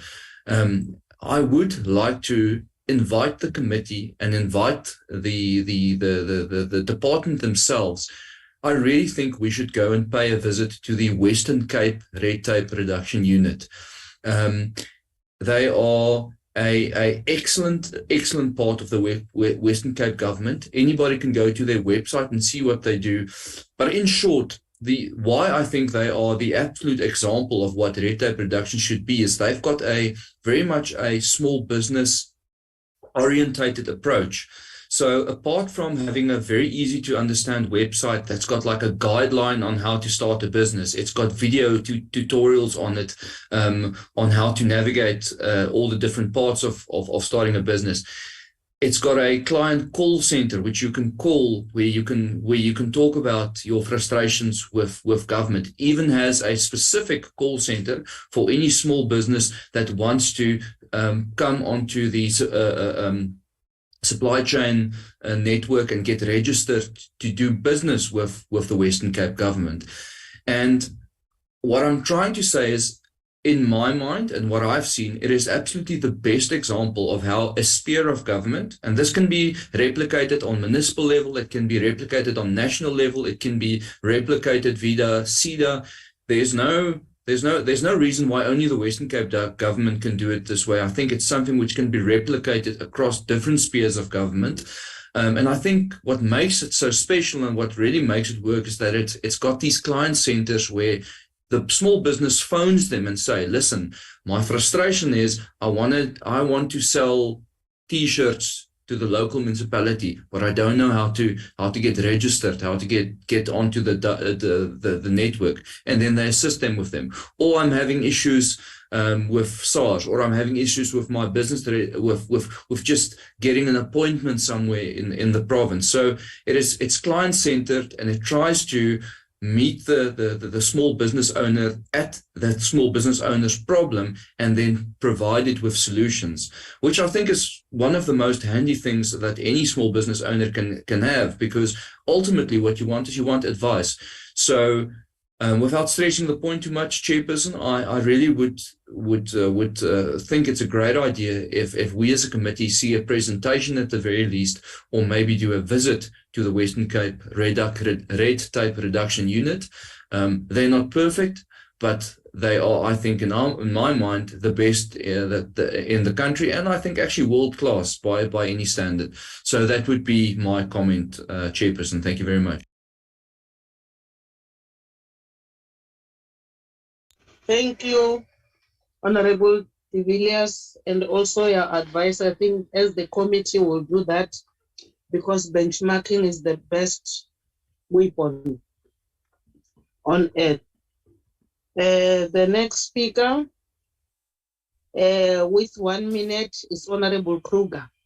I'm allowing you to make some follow-up. I thought I will give the department to respond. Some were comments and a few questions, so that after that I allow everyone maybe to make some follow-up, but I will give you this opportunity as requested by a good self. Honorable Kruger. Thank you, Madam Chair. And the response, that 1 minute follow-up is it's just to respond on Honorable Jacob's one of his comments, and I think we as a committee and the department needs to look at municipal bylaws. It's a huge problem. I try many times to just find out what is the municipal bylaws. Some of the municipalities tell you they got this bylaw, but if you go and look at the records, there's no records of it. So I think we need to get, and it's come from Honorable Jacobs, need to get COCTA here, the Minister of COCTA, and tell us how are we going to sort out municipal bylaws. Because if we sort out municipal bylaws, small businesses will be 100% more happy. That it starts at municipal level. So I want to really propose that we have a long committee meeting with the Minister of or the DG of COCTA. Thank you, Chair. Thanks. Your request noted. Honorable Kruger, you are totally right. As I've indicated that there is no people at national level, people are at the grassroots level, but what is important is for us, how do we coordinate each other right from national? So I believe the DDM model by the President will assist us to resolve some of the things. Thank you so much. Without any delaying the process, I would like now to hand over to the DG for responses in this regard. Thank you. Thank you, Comrade Honorable Chair, and good morning to all honorable members in the portfolio, the DM and the delegation that she leads. I would like to first make some remarks before the DG comes in. And of course, Honorable Chair, an apology for late arrival, as I had to start at the cabinet meeting, wherein we had a submission that we're making in relation to the merger and the approval of the business case that will also give effect to the amendment of the Business Act bill. Honorable Chair, firstly, thank you all the members for the great inputs that they've made. And indeed, starting from where Honorable Kruger stated, that indeed, as DM indicated, The lack of adherence to the 30-day payment by not only government, but also the private sector is really a hindrance to the success of small businesses. It may not be seen as a red tape, but it's one of the matters or the issues that needs to be addressed holistically by everyone. And it incorporates, amongst other things, the issues that we are presenting here. Because the lack of payment at times is not only by government or the private sector, but at times is what has not been done well by the small businesses themselves. And this is why the Deputy Minister made reference to it. And we would appreciate, Honorable Kruger, if you were to share your research findings with us, as you outlined. I listened to you presenting some frameworks that I think are a part of the work that you are doing. And indeed, if we are to do this work, we need to make sure that we share all the knowledge that we can get in order to make sure that we give the best to the work that we do. Firstly, as the portfolio, we're not only waiting for the amendments of the legislations that we're talking about, but because everything that we do has to find expression in the passing of that legislation, whether it's new introductions or amendments or it's a repeal of existing legislations, as the pieces that were outlined by the DG in his presentation. In relation to dealing with the challenges that we're faced with at the local level, we have met with FALGA. We made a presentation, we engaged with them to outline what is it that becomes their role in the municipality level and what becomes of critical importance when there's no enforcement on certain things. And again, the timelines in relation to the application for business licenses, we did raise with them. The issue of the payment of permit fees, we did raise, and many other issues, whether you're talking about rezoning and others, we did raise those. And we all agreed that there's a need for SALGA to sit down with their constituents and make sure that they are able to develop common bylaws where applicable. So the team is busy with that. I know that in their next NSC meeting, probably they'll be sharing because the work streams or their teams are working on it, are the team responsible for small business and everything else. It is work that is in progress, although we are waiting. So what I'm trying to show is that we are doing this process in terms of the legislative amendments, but we are not folding arms to say until the 24 months, 18 months, then with us the only time. The second issue, again, in dealing with the red tape, especially the cost to administration, as the honorable member made reference to, we have engaged with SARS, the commissioner, to look at these issues that the members are talking about, including the duration of the tax clearance towards small businesses, if it's something that works, and they are looking at what they can do. As soon as they've found each other internally, they'll be able to come back to us to say they're calling for a follow-up meeting, which will now be between the department, SARS, and SARS. That's looking at the other issues that we are saying they're part of the red tapes. Just managing the stakeholders and having those collaborations as we talk of the ecosystem that we work in. The third aspect is the engagements with the provinces as we talk about the coordination in the work that we are doing. We have met all MECs responsible for economic development in all provinces because we all agree that we have to reduce or do away with the red tape that is faced by small businesses because of the negative impact that it has in our economy and our communities. We are in a process of signing agreements. I know with the Western Cape, we met with the newly elected MEC. We met, we signed. We did the same way in a process of signing with KwaZulu-Natal with the nuance because, as I said, there was work of the MOUs, hence you see the department is piloting here and there. In KZN and other provinces, we are doing the same. But now the review, because on the agreements that we signed or on the MOUs, we did not attach timelines. They were more broader.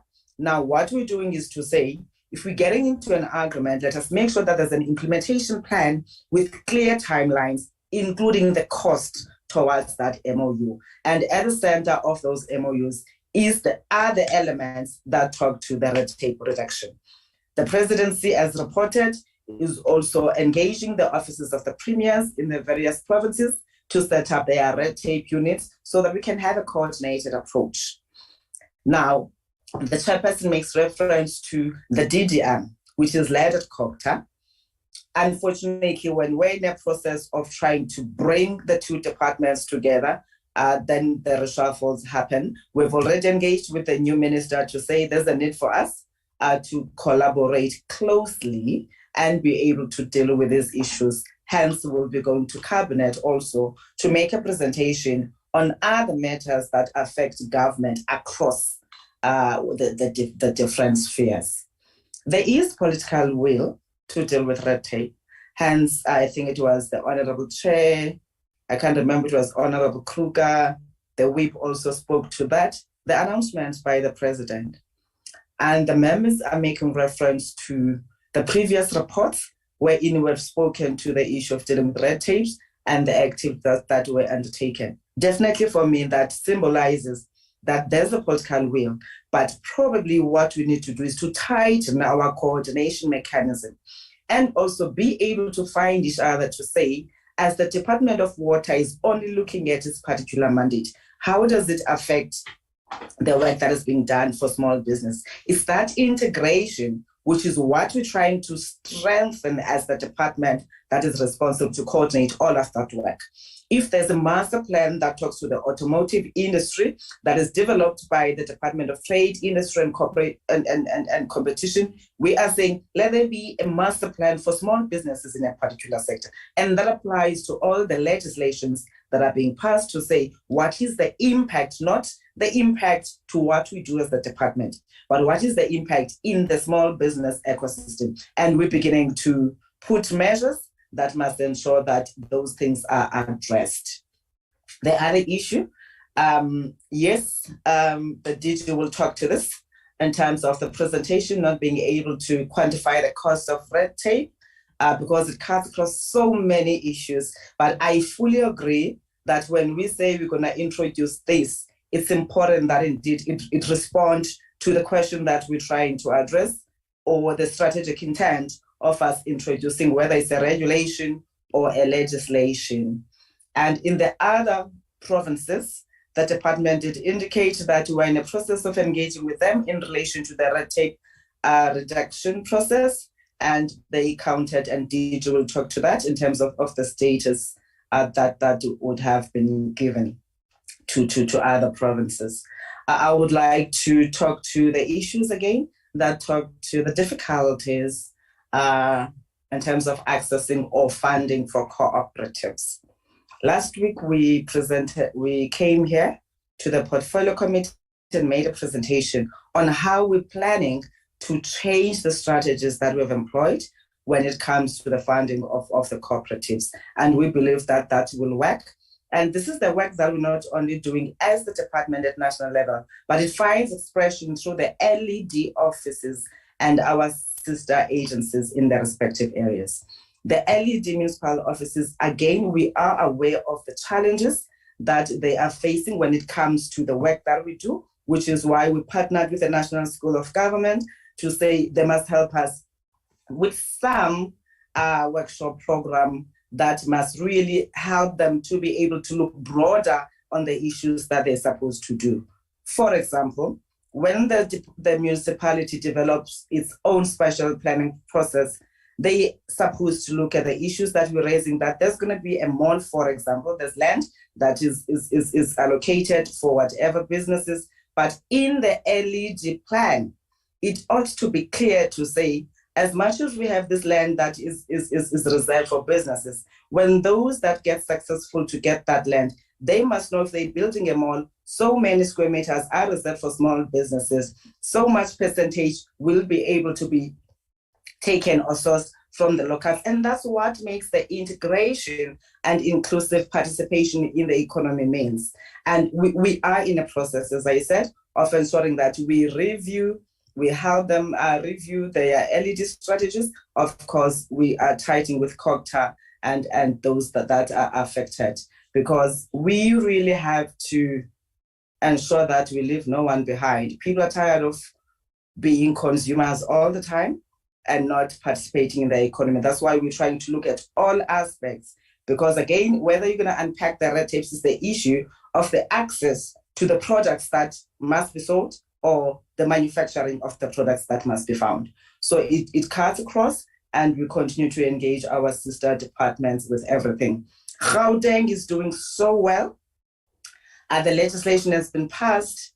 The offices have been established. Their interventions are also one of the success stories that have been made when they look specifically into cutting red tapes, but also the ease of doing business, whether it's about funding and bringing to the local people. If you look at their township and their township bill, if you look at the interventions that they announced, including the sourcing directly, the bringing back of the ownership on the retail side to the locals, it is a good program that we said, together with the Western Cape and KwaZulu-Natal, now we're trying to develop a framework that we must make sure that other provinces learn from. And these are the good stories that happen when we work together. Because as much as you are Stella, as much as you are Whip on the other side, or whoever you are, at the end of the day, we serve and service the same person. That's why we're taking what works in a particular province, and then we make sure that we join with the other that goes so well, and make sure that we are inclusive. We don't get to exclude those that are in certain areas. Honorable Chair, with your permission, allow me to hand over to the DG to give specifics on some of the things I could not respond to. Thank you so much. Bravo, bravo. Thanks to the Minister. Thank you, Chair. I think she covered quite a lot. What is that now? What is that now? I think the Minister covered quite a lot of questions that were asked. We will respond to some that we just need to add. We did indicate on the presentation, as the comments made by Honorable de Villiers, that I think slide 14 and 15, that KZN and Western Cape, they are running good programs around red tape. That's why in the interprovincial red tape reduction task team, that's where provinces come together, they share experiences and also advise each other on how to address these matters around red tape. So it's a very good mixture of experiences around this matter, and we are committed to working closely with them. As led by the office in the presidency,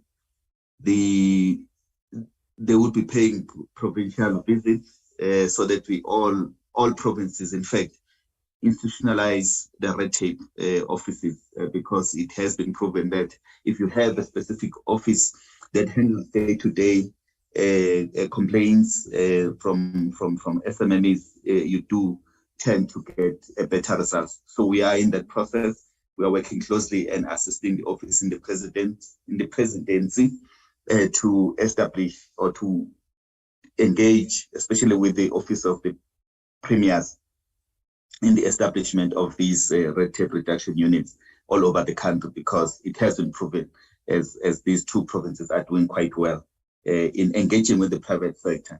What we also normally do, Chair, just to make sure that there is impact, we also go back and engage with local chambers so that they can give us feedback in terms of whether these municipalities are making any improvements when it comes to reducing red tape in those particular provinces. So it's work that we take seriously, because it can't be that we as government, we come back and say we've done well, we've reduced red tape here and there, but we should get feedback from the private sector in terms of whether there's any work that has been done.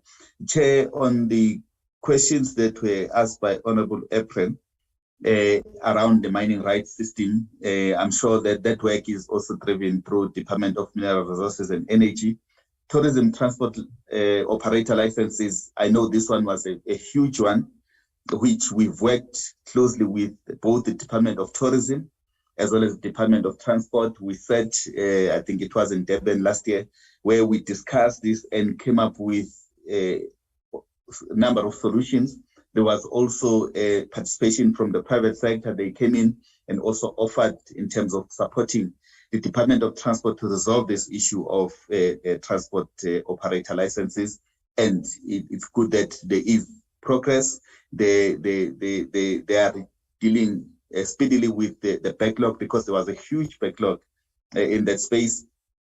But in that engagement, Chair, there was also the offering from the side of the private sector to even support with skills, and also maybe look at how we can automate the process, because it was mostly a very manual process. A tourism operator will have to travel, for example, from wherever they are to Pretoria to present the documents, and they will give them feedback and say, these documents are not complete, come back and bring this and that. And there was that discussion, Chair, on how do we automate the process to make it easy.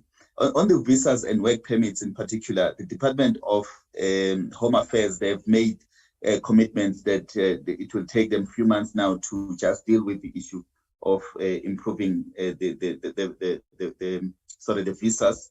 We are also monitoring and working with them closely on this, because it's up to them to also address these matters within their systems. Because as a department, we are advocates, in fact, of SMMEs within government. We do raise these issues. We do write to the departments and ask them to fast track whatever is outstanding from the side of SMMEs. We did receive, for example, a correspondence from the Presidency just highlighting these few issues led by the office of Mr. Sikongosi. And they requested us to also assist with the capacity through our EU program, so that they can also work with these government departments in amending their processes to make it easier for SMMEs and businesses in general to obtain these visa and work permits. We are also part, Chair, of the committee that is led by the Department of Employment and Labor, which is also handling the issues around the immigration. We are also part of the structure that is engaging at network level around some of the matters that have been raised, especially when it comes to legislation as it impacts small businesses, because that is a commitment of government that we must look at different legislation when it comes to the handling of small businesses. So these are some of the initiatives, Chair, that we are taking to make sure that we are able to move a needle when it comes to reduction of red tape. Chair, in terms of implementation timelines, we did in our presentation indicate what we are going to do by when. We do have, for example, that commitment in terms of what Minister spoke about, just looking at all the pieces of legislation that have a negative impact on SMMEs. The rapid review exercise was done. Now we are finalizing a report that will point out exactly what needs to be changed in each and every piece of legislation. So in total, we have 29, but Minister said we need to maybe zoom in to a few that can make quick impact, because it might not help us to try and chase all 29 pieces of legislations at the same time. But that will go straight to Cabinet, so that Cabinet can also take a decision, and this becomes a government initiative rather than a Department of Small Business initiative. So those are bold steps that we've taken around this matter of improving what we've done in the past. Maybe that also talks to what we used to do in the past. We had a chair of which we believe it was not also a complete waste of time, because we had to start somewhere with the red tape work, where we started with the guidelines, of which the guidelines, they remain guidelines. So it's important for us to make sure that these guidelines, they end up being implemented, and we even have enforcement interventions, and make sure that each and every municipality, each and every province also implements these guidelines. So we are in the process now of finalizing the review of the Small Business Act, which talks to issues around uniformity. Those issues are there on the last two slides of the presentation. Uniformity of permits and licenses, because as Honorable Jacobs was saying, some municipalities, they charge ridiculous amounts of money just for someone to obtain a permit. So we are saying, let's standardize this across the country, but also shift the responsibility from the informal business, because what Honorable Matuelo was saying, that the municipal corps in particular, they come and confiscate the stock or raw material, whatever the informal trader is using to do business. Sometimes it's not their fault. They've applied for a permit, but they don't have the permit because of the delays on the side of the municipality. So we are shifting the responsibility back to the municipalities, that if you don't give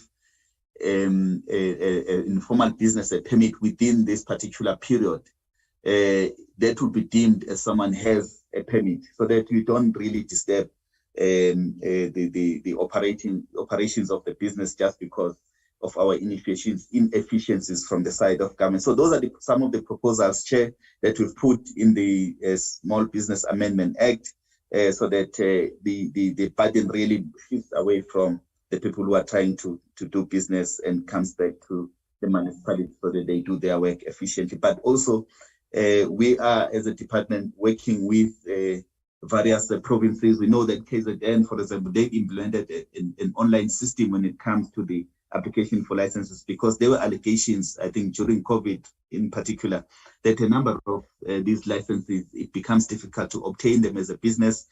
Some councillors are able to issue licenses from their homes. So it needs to be regulated in a way to make sure that we do control the issuing of these licenses. So we are looking at the online system to just modernize and also minimize human involvement in this.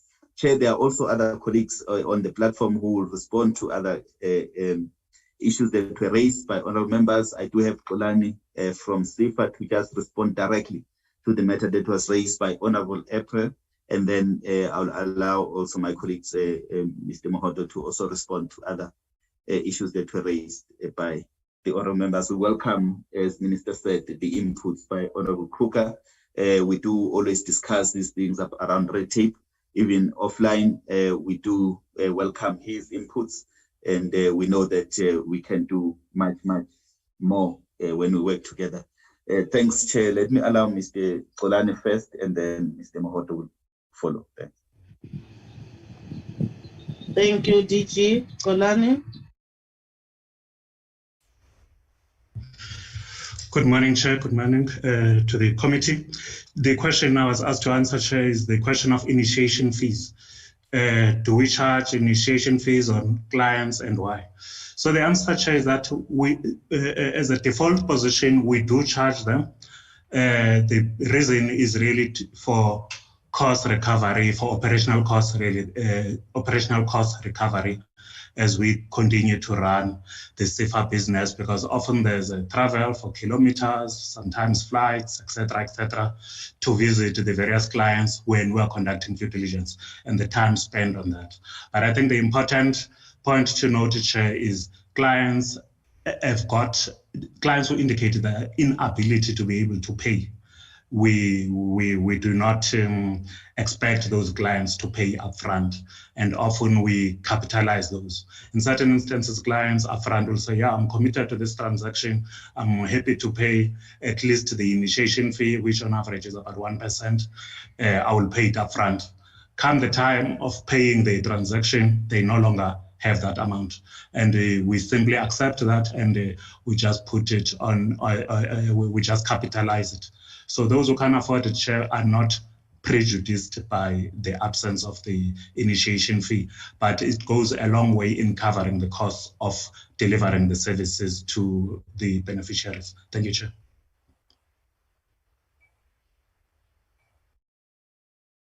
Thank you. Who's next, DG?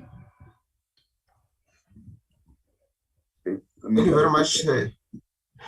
Thank you very much. I think Minister and the DG have covered me quite substantially in terms of the questions that I need to respond. But let me emphasize on two areas, Chair, that in terms of the feasibility study that Honorable Jacob spoke about, we have embedded that particular work in our work of regulatory impediments. Obviously, when you look at regulatory impediments, we don't look inwardly, but we also see what are the lessons that we can pick up from other countries as well. I think those recommendations that will come out of that particular impact assessment will actually give us some essence of what are we picking up from other countries in various areas, aspects that we are actually covering in that particular work. And then we just want to emphasize that we're working very closely with Honorable de Villiers, with the Western Cape Provincial Department. We single out the Western Cape and KZN because we actually pick up in our engagement that they are doing some sterling work, and that we can be able to infuse with within work that we are doing, but also begin to have some lessons that other provinces can also pick up in terms of as they establish their work of red tape and institutionalize this with the establishment of regulatory or red tape reduction business units that they are actually putting together. Let me also hasten to say that we are, as a department, also putting together a forum, a provincial forum, and one of the substructure within that provincial forum is going to be the red tape reduction task team, which will be which is already existing, but we're making it a subset of that particular structure so that we can be able to, from time and periodically engage on issues of red tape and have periodic presentations of reports that are coming from various provinces so that we can actually pick up certain red flags and also areas that we can actually urgently address around the issues of red tape. But over and above, everything is covered in terms of the responses that the Minister provided and the teacher. Thank you very much, Chair.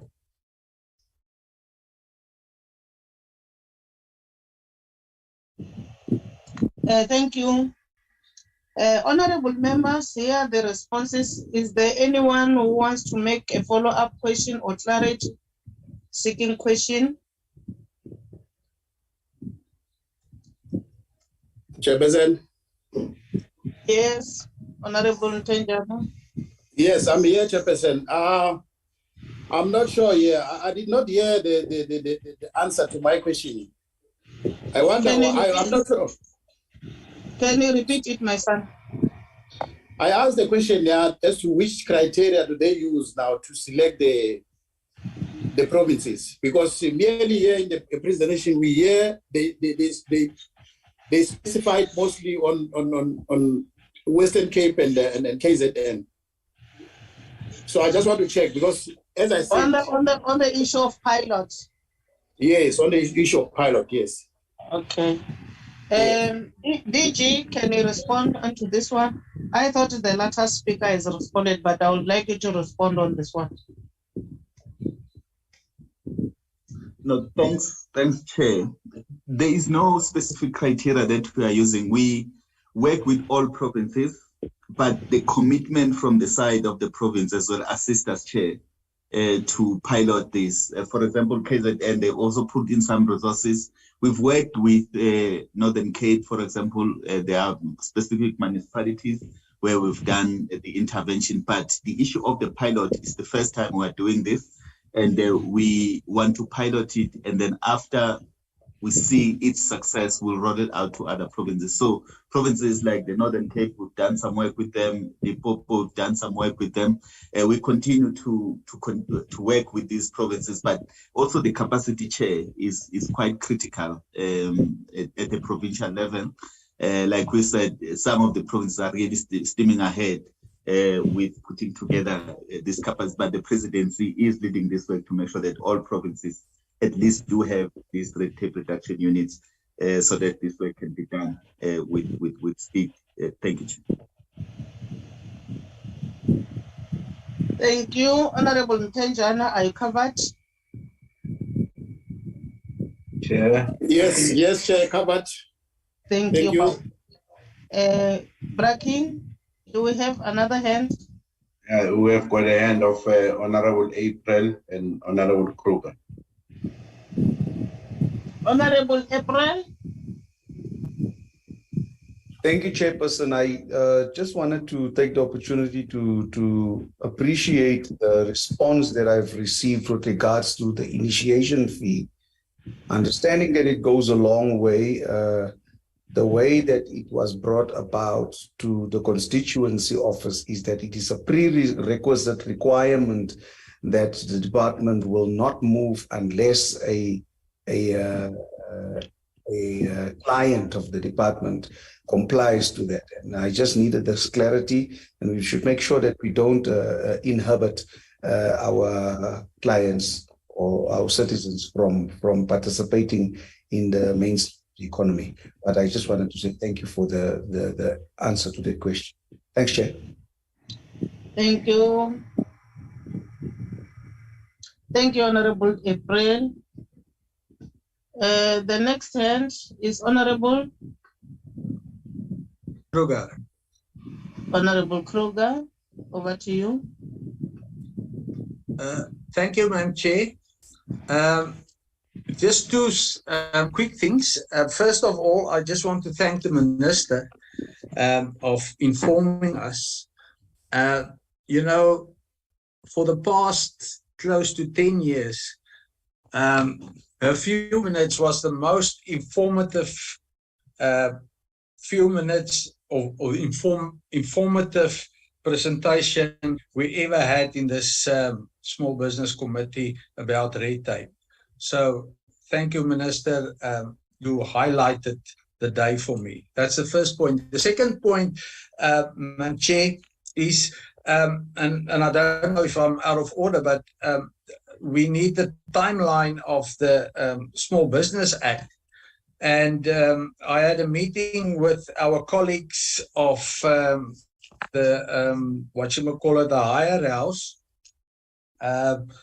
and it seems like there won't be, even if we table that bill today, there won't be time for us to finalize the bill by the end of this term. So I'm very disappointed in that, but this is how it is. So we're not going to, I'm afraid we're not going to make it. And I think the department dragged their feet on this, and it's going to be a big problem and a bottleneck at the end. And I'm sure we're going to have to fight against other legislation that the cabinet will think it's more important than ours. Thank you, Chair. So I would like the timeline. Thank you. Thank you, DG. On issues of timeline. Thanks, Chair. Maybe because it's a little bit complicated, the legislation. So it's not that we were dragging our feet, but one of the biggest considerations was the fact that in 1993, the powers were shifted when we were implementing the interim constitution. I think it's around 1993-94. The powers were shifted from National Department, which was Trade and Industry at the time, to the provinces. And the provinces also delegated some powers to municipalities to administer the Businesses Act. So that's one of the complications that was raised by the Office of the Chief State Law Advisor, that it's not just maybe repealing that act. We'll have to engage with these other structures because it was legally, the powers were legally moved from the Minister of Trade and Industry to these other structures to administer the act. So the engagements with these provinces, municipalities will be critical, but also they wanted us to also come up with the policy now that will accompany. So we wanted us to come completely with a new policy that will talk to the Small Businesses Act. In terms of the timeline, Chair, from our side, we're finalizing it at this end of this month. In fact, we've asked that colleagues come and present it to the Minister this month still, the amendment bill. And then after that, it will have to go through a cabinet process, which is the DG's cluster, then the cabinet committee, and then cabinet. Then cabinet will have to take it out for further public consultations, of which we can limit that to 60 days so that it comes back after the inputs have been consolidated. And then it comes back to cabinet, and then cabinet will give a go-ahead for it to come to the portfolio committee. So we have revised the timelines to bring them closer so that it comes at least to the portfolio committee by the second quarter of the new financial year. so that you also have time to process it and do consultations. And we expect it to also go to NCOP because it also touched on the powers of the provinces as well as municipalities. But we are committed, Chair, to bring it to the portfolio committee latest by the second quarter of the new financial year. Thanks, Chair.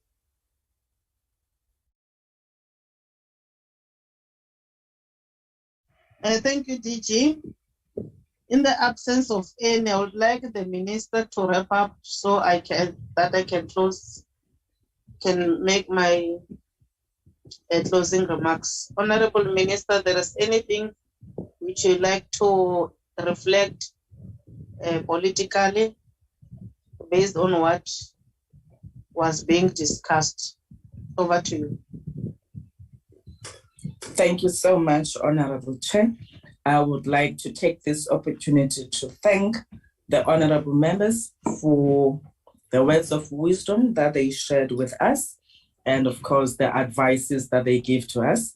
And we commit with the DM that indeed we'll make sure that the department looks at all the measures that seeks to help us improve in the work that we do. One thing, Honorable Chair, that I forgot to mention earlier, as we look at all the stakeholders that are critical in the regulation of small businesses, whether it's at registration level or compliance level, we've engaged CIPC2. We are now engaging with UIF. We had said there's a need for us to have a one-stop shop in terms of a system that must be able to bring all those compliance bodies in one platform, so that when our small businesses are applying, they don't have to go to this area, go to that area, but they can have all of this information at their disposal in the device that they can have. Whilst we appreciate that not everyone will have access to technology or will be able to utilize, because people have access, but they don't utilize technology for everything. We then partnered with the Department of Higher Education, Training, Science and Innovation to make sure that we can get some of the unemployed graduates to then step in certain areas where we don't have presence. And this we do, Honorable Chair and Honorable Members, in order to bridge the gap that is there, but also to bring on board fresh talent and fresh minds to the work that we do. Whilst we are looking at what we do as government, the private sector has been very supportive, which is why even Mr. Ngozi, I'm certain that when he details the report, he will be talking to that. Certain things that have been raised, whether you're talking about the logistics sector and the other sectors, the collaborations with the JSE and other big corporates, it is something that we're looking forward to. And all of those, they require all of us to join hands to make sure that even when the process of the legislation comes to Parliament, we do find agility to make sure that we don't take too long. Yes, there are stipulated protocols that we must follow, but I do believe, Honorable Chair and members, that we really need to find ways of ensuring that we try to reduce the number of days or years or months when it comes to the development of the legislation.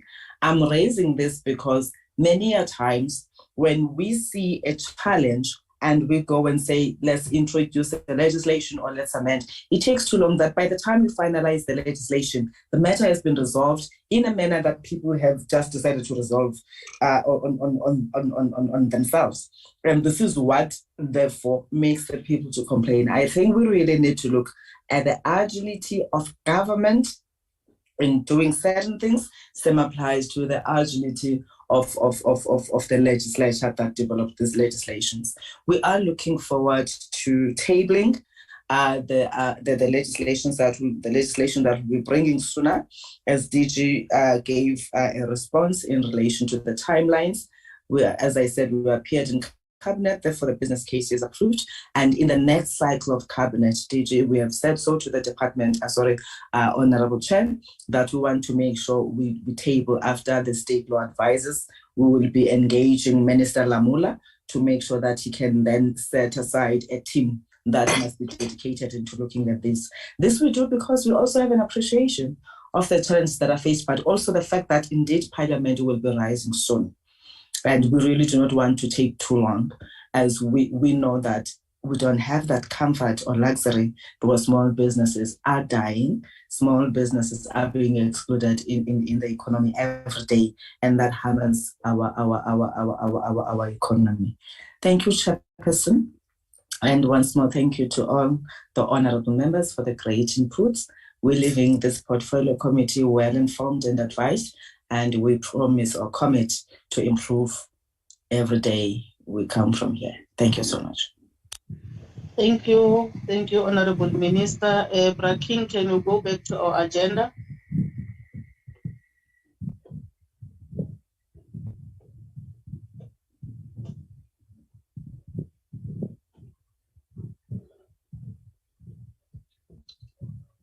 Try to scroll it up.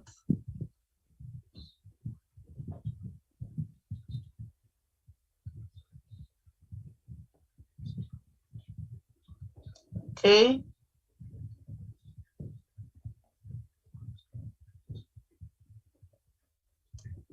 Can you take us through the minutes? How many sets of minutes do we have?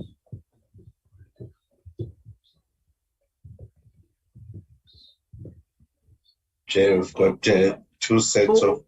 Two only, okay. Take us through, please.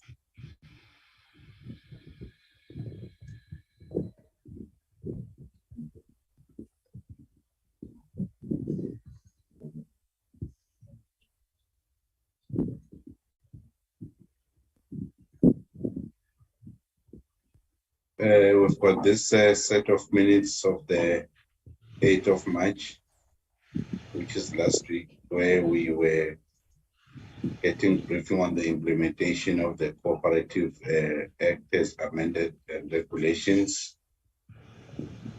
As well, update concerning ongoing discussion with the sector representative towards the creation of an apex organization, and consideration of minutes as they are stated there. It's page 1, Chair. Attendance. Any correction? Page 2. Any correction, honorable members? Just move. There is no correction. Move.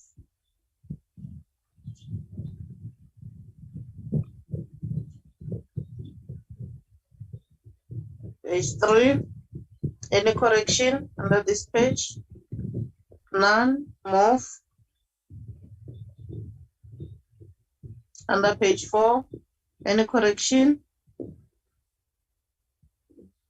Move, please.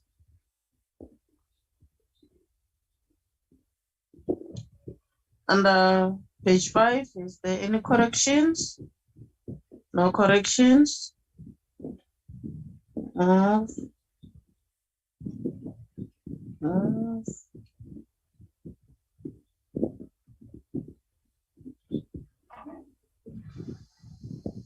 Move. Thank you. Can I have a mover for the adoption of the minutes as a true reflection of what transpired on the 8th of March 2023?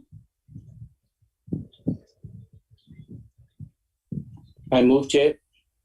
Thank you. Thank you. Minutes have been duly adopted. Can we go to the second set?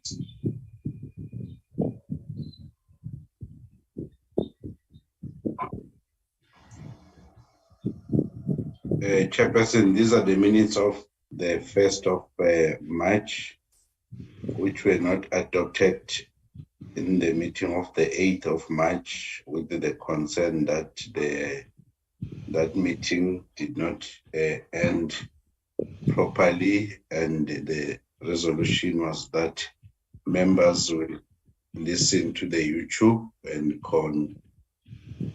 confirm or concur with these minutes. So I believe members has listened to the YouTube And so hence we are bringing back this minutes of the 1st of March. Thank you. Can I check with the honorable members? Did we all listen to the YouTube so that we are able to adopt the minutes?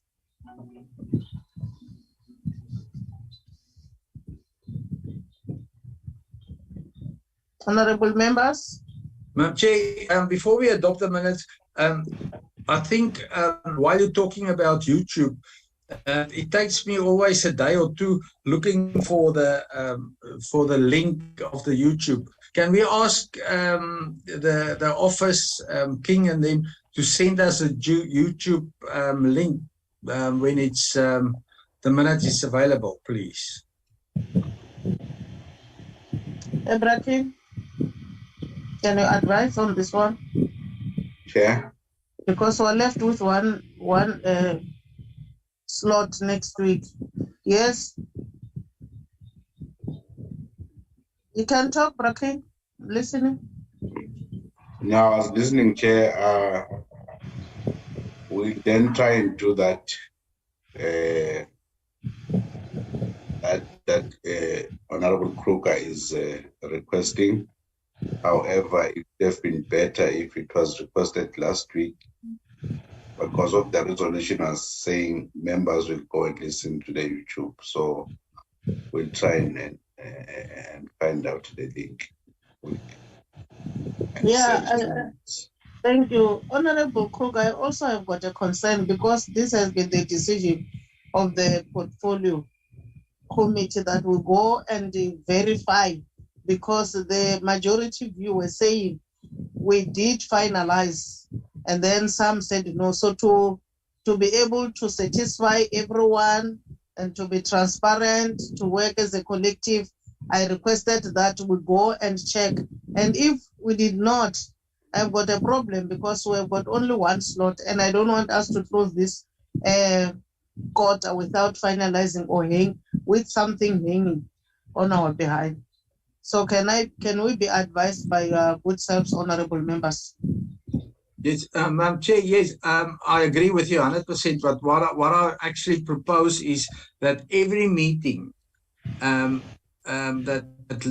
King sent us after the meeting, the Okay. YouTube link. I get your point possible. now.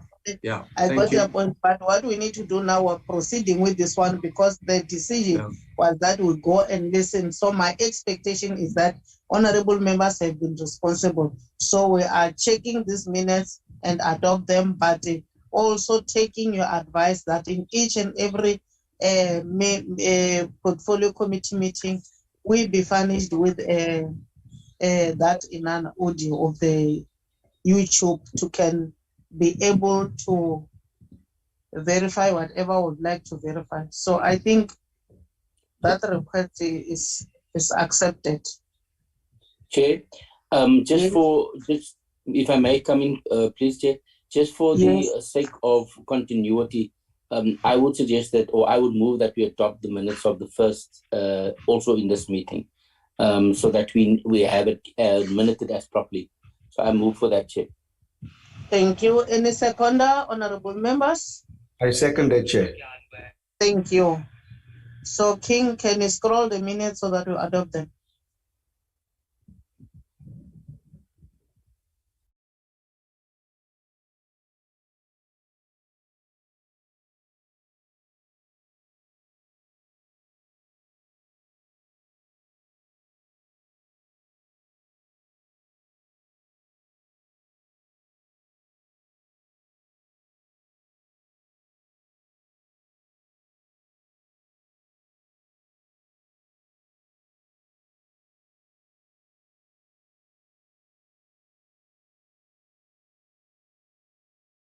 So, Chair, these are the minutes of the 1st of March,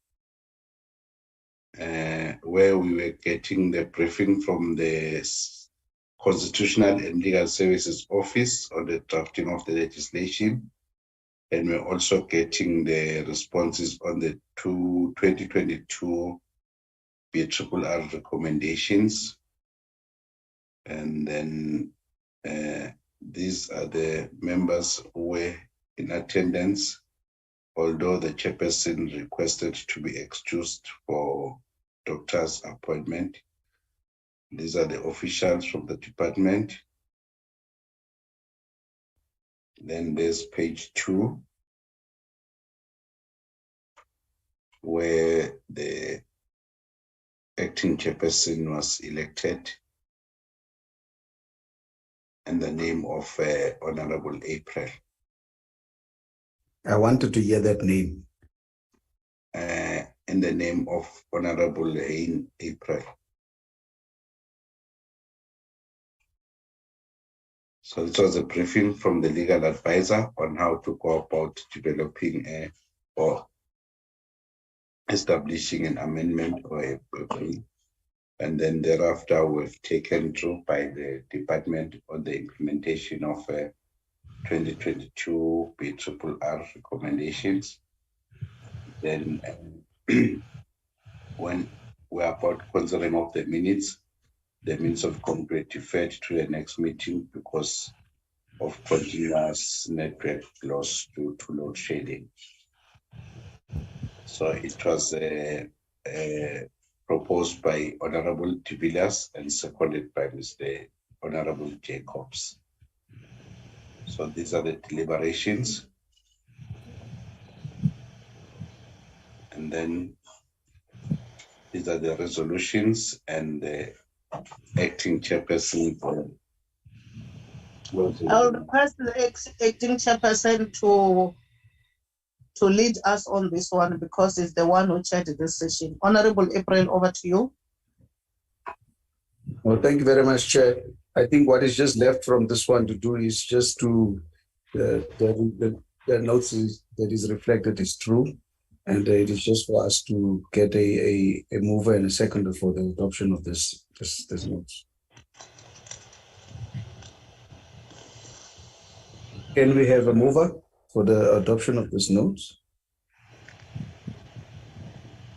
Okay.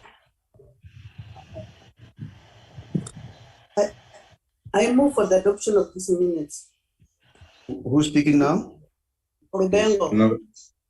Honorable Lupengo moved for the adoption. Do we have a seconder? Honorable Mieni, do second. Thank you very much. With that, it is adopted. Thank you. Back over to you, Chair. Thank you, acting chairperson of the day, of that day. Let's go back to our agenda. Honorable Bracken.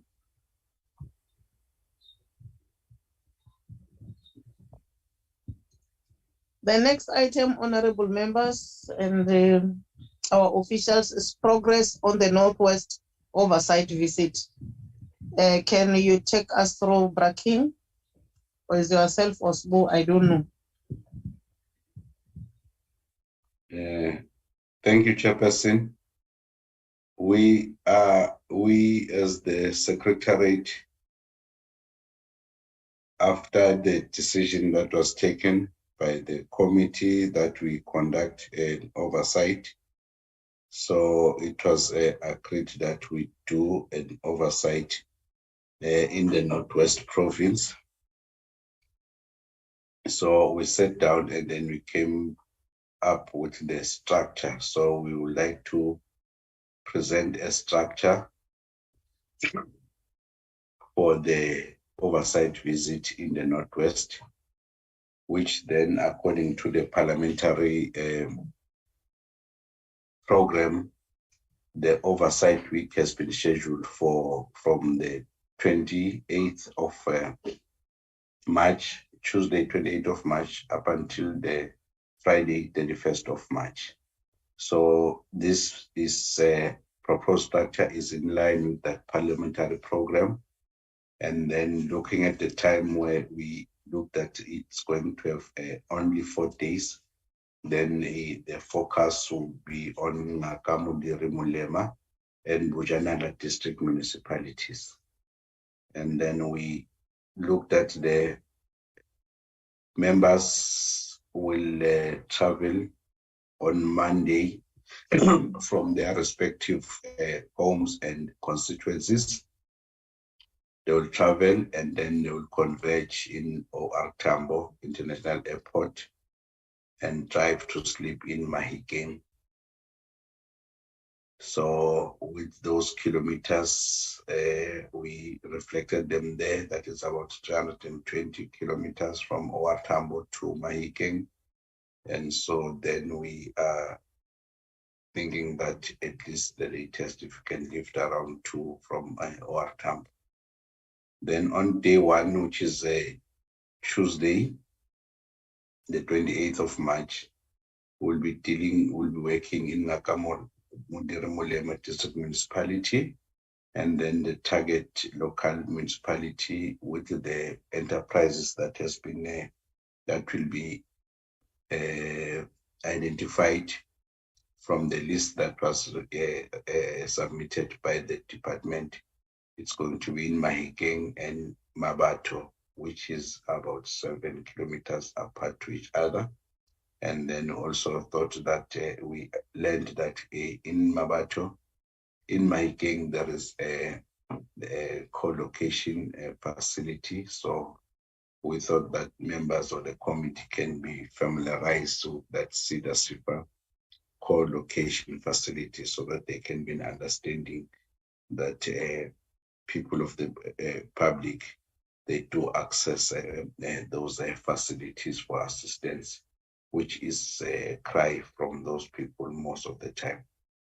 Then on day 2, after working in Mahikeng, we are going to sleep there again. And then because the second day we are still in Nakamura Mudiri municipality, however, we'll be doing now the Tsobotla local municipality, which has got Lichtenberg and Beckerville towns. So we'll be working at Lichtenberg and Beckerville, which is 23 kilometers apart from each other. Then after work on Wednesday, which is the day 2, we'll then drive to sleep in Rustenburg. The reason to sleep in Rustenburg because we'll be working now. We'll be going to the next district municipality, which is the Bojanala district municipality, which comprises of Rustenburg local municipality and also the Madibeng and Moretile local municipality. So on day 3, which is a Thursday, we'll be in Rustenburg local municipality with the towns of Phokeng and Marikana, and also look at the facility. Then what we have learned is that Rustenburg, that's where the head office of SIDA and SIFA are. So we thought members can go and check all those offices and check maybe the capacity that they have and have some questions that might arise from those visit in aligning them with what it's normally presented in those presentation of the quarterly reports and annual reports. Then day 4, after working in Rustenburg, we'll sleep over also. And then the following day, which is day 5, on the 31st of March, we'll be dealing with the Madibeng local municipality and Moretile local municipality, which they fall under the Bojanala district municipality, and the towns that we are targeting are Brets and Makapanstad. So those 2 towns, however, they are 78 kilometers apart from each other, but we'll be dealing with them. And then after working in Makapanstad, we'll be driving to sleep in OR Tambo, which is about 125 kilometers from Makapanstad to OR Tambo. Then the summary of accommodation, it is then that accommodation for 27-28, it's 2 nights, which is being in Mahikeng. Then Wednesday 29 and Thursday 30, it will be 2 nights in Rustenburg. And then if we arrive late, there'll be an accommodation on Friday, 31st March, which is one night we will be in OR Tambo. So Chairperson, we are presenting this structure to the committee for adoption and to proceed with the preparations. Secondly, although we have not received the political application from the Office of the House Chairperson, we believe that we might get it by tomorrow, by the end of the day today, or maybe the latest tomorrow. And then we'll be also facilitating all the preparations in terms of procurement, in terms of issuing the notices to the areas that will be visited, from the premier up until the executive manager of the local municipality, as well as the enterprises or the entities that will be visited. So what we are presenting now is this is the progress that has been made in terms of the preparation for the Northwest Province oversight. Lastly, Mr. Dodo, who is doing the logistics, will be keeping contact with members to confirm their places of departure, because we are departing from various places, but we have to converge on Monday in Johannesburg. So he will be giving you calls to confirm the departing place and where the member will go to on coming back. So don't be surprised when he calls you. This is how far we have gone, Chair. For now, we are awaiting that approval of the political application.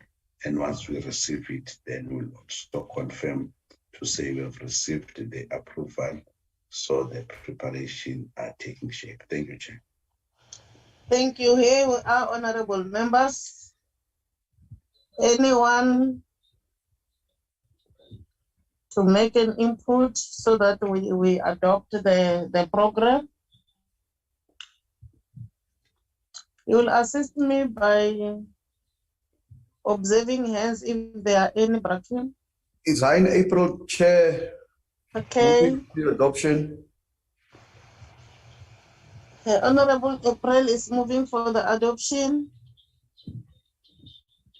Is there any seconder?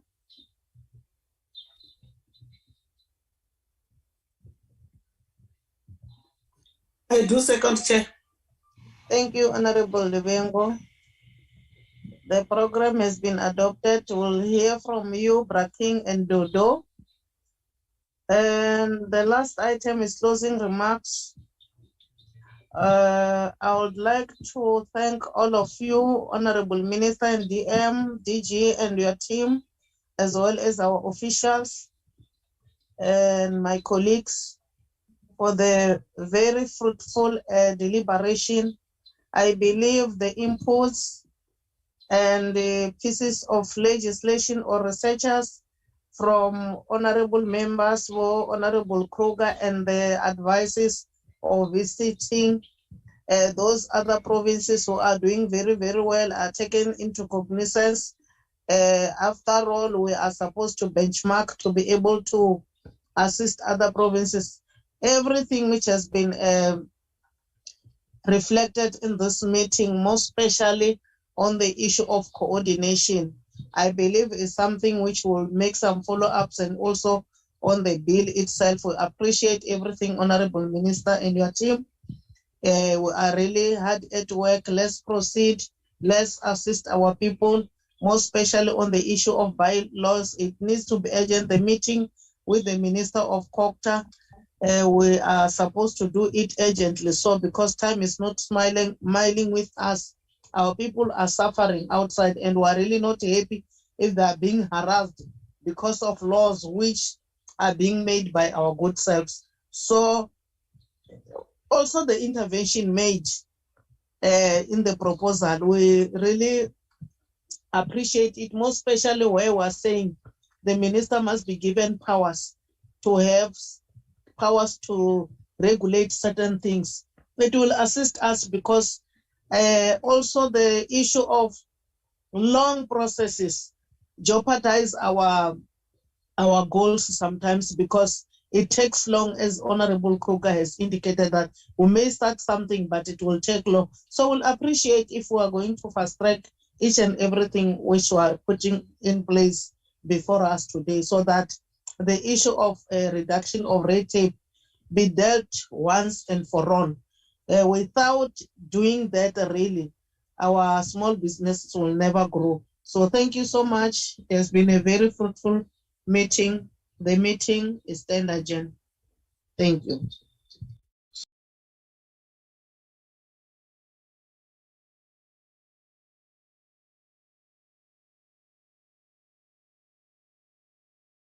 In terms of the oversight, the letter to the minister and the deputy minister has already been issued, notifying the department that the portfolio committee is intending to visit Northwest, and then also requesting some assistance from the department, and to say that the entities that will be selected, they are based on the list that was received by the department, and it's only for the list is with the secretariat, and it's only for now for Northwest beneficiaries that way the oversight will be conducted. I just wanted to state that. Thank you, Chair. Thank you. I believe next week we will engage more. There are a lot of things which we expect our officials to embark on, more especially on the issue of touching or everyone, because we are going to 2 districts. Meanwhile, the province has got 4 districts, so we don't want to leave anyone outside. But this will brief the committee next week. Management and the officials are busy with that particular matter, but the Honorable Minister and Deputy Minister take that into cognizance that will need assistance from your good side, but will communicate in due course with you. Thank you.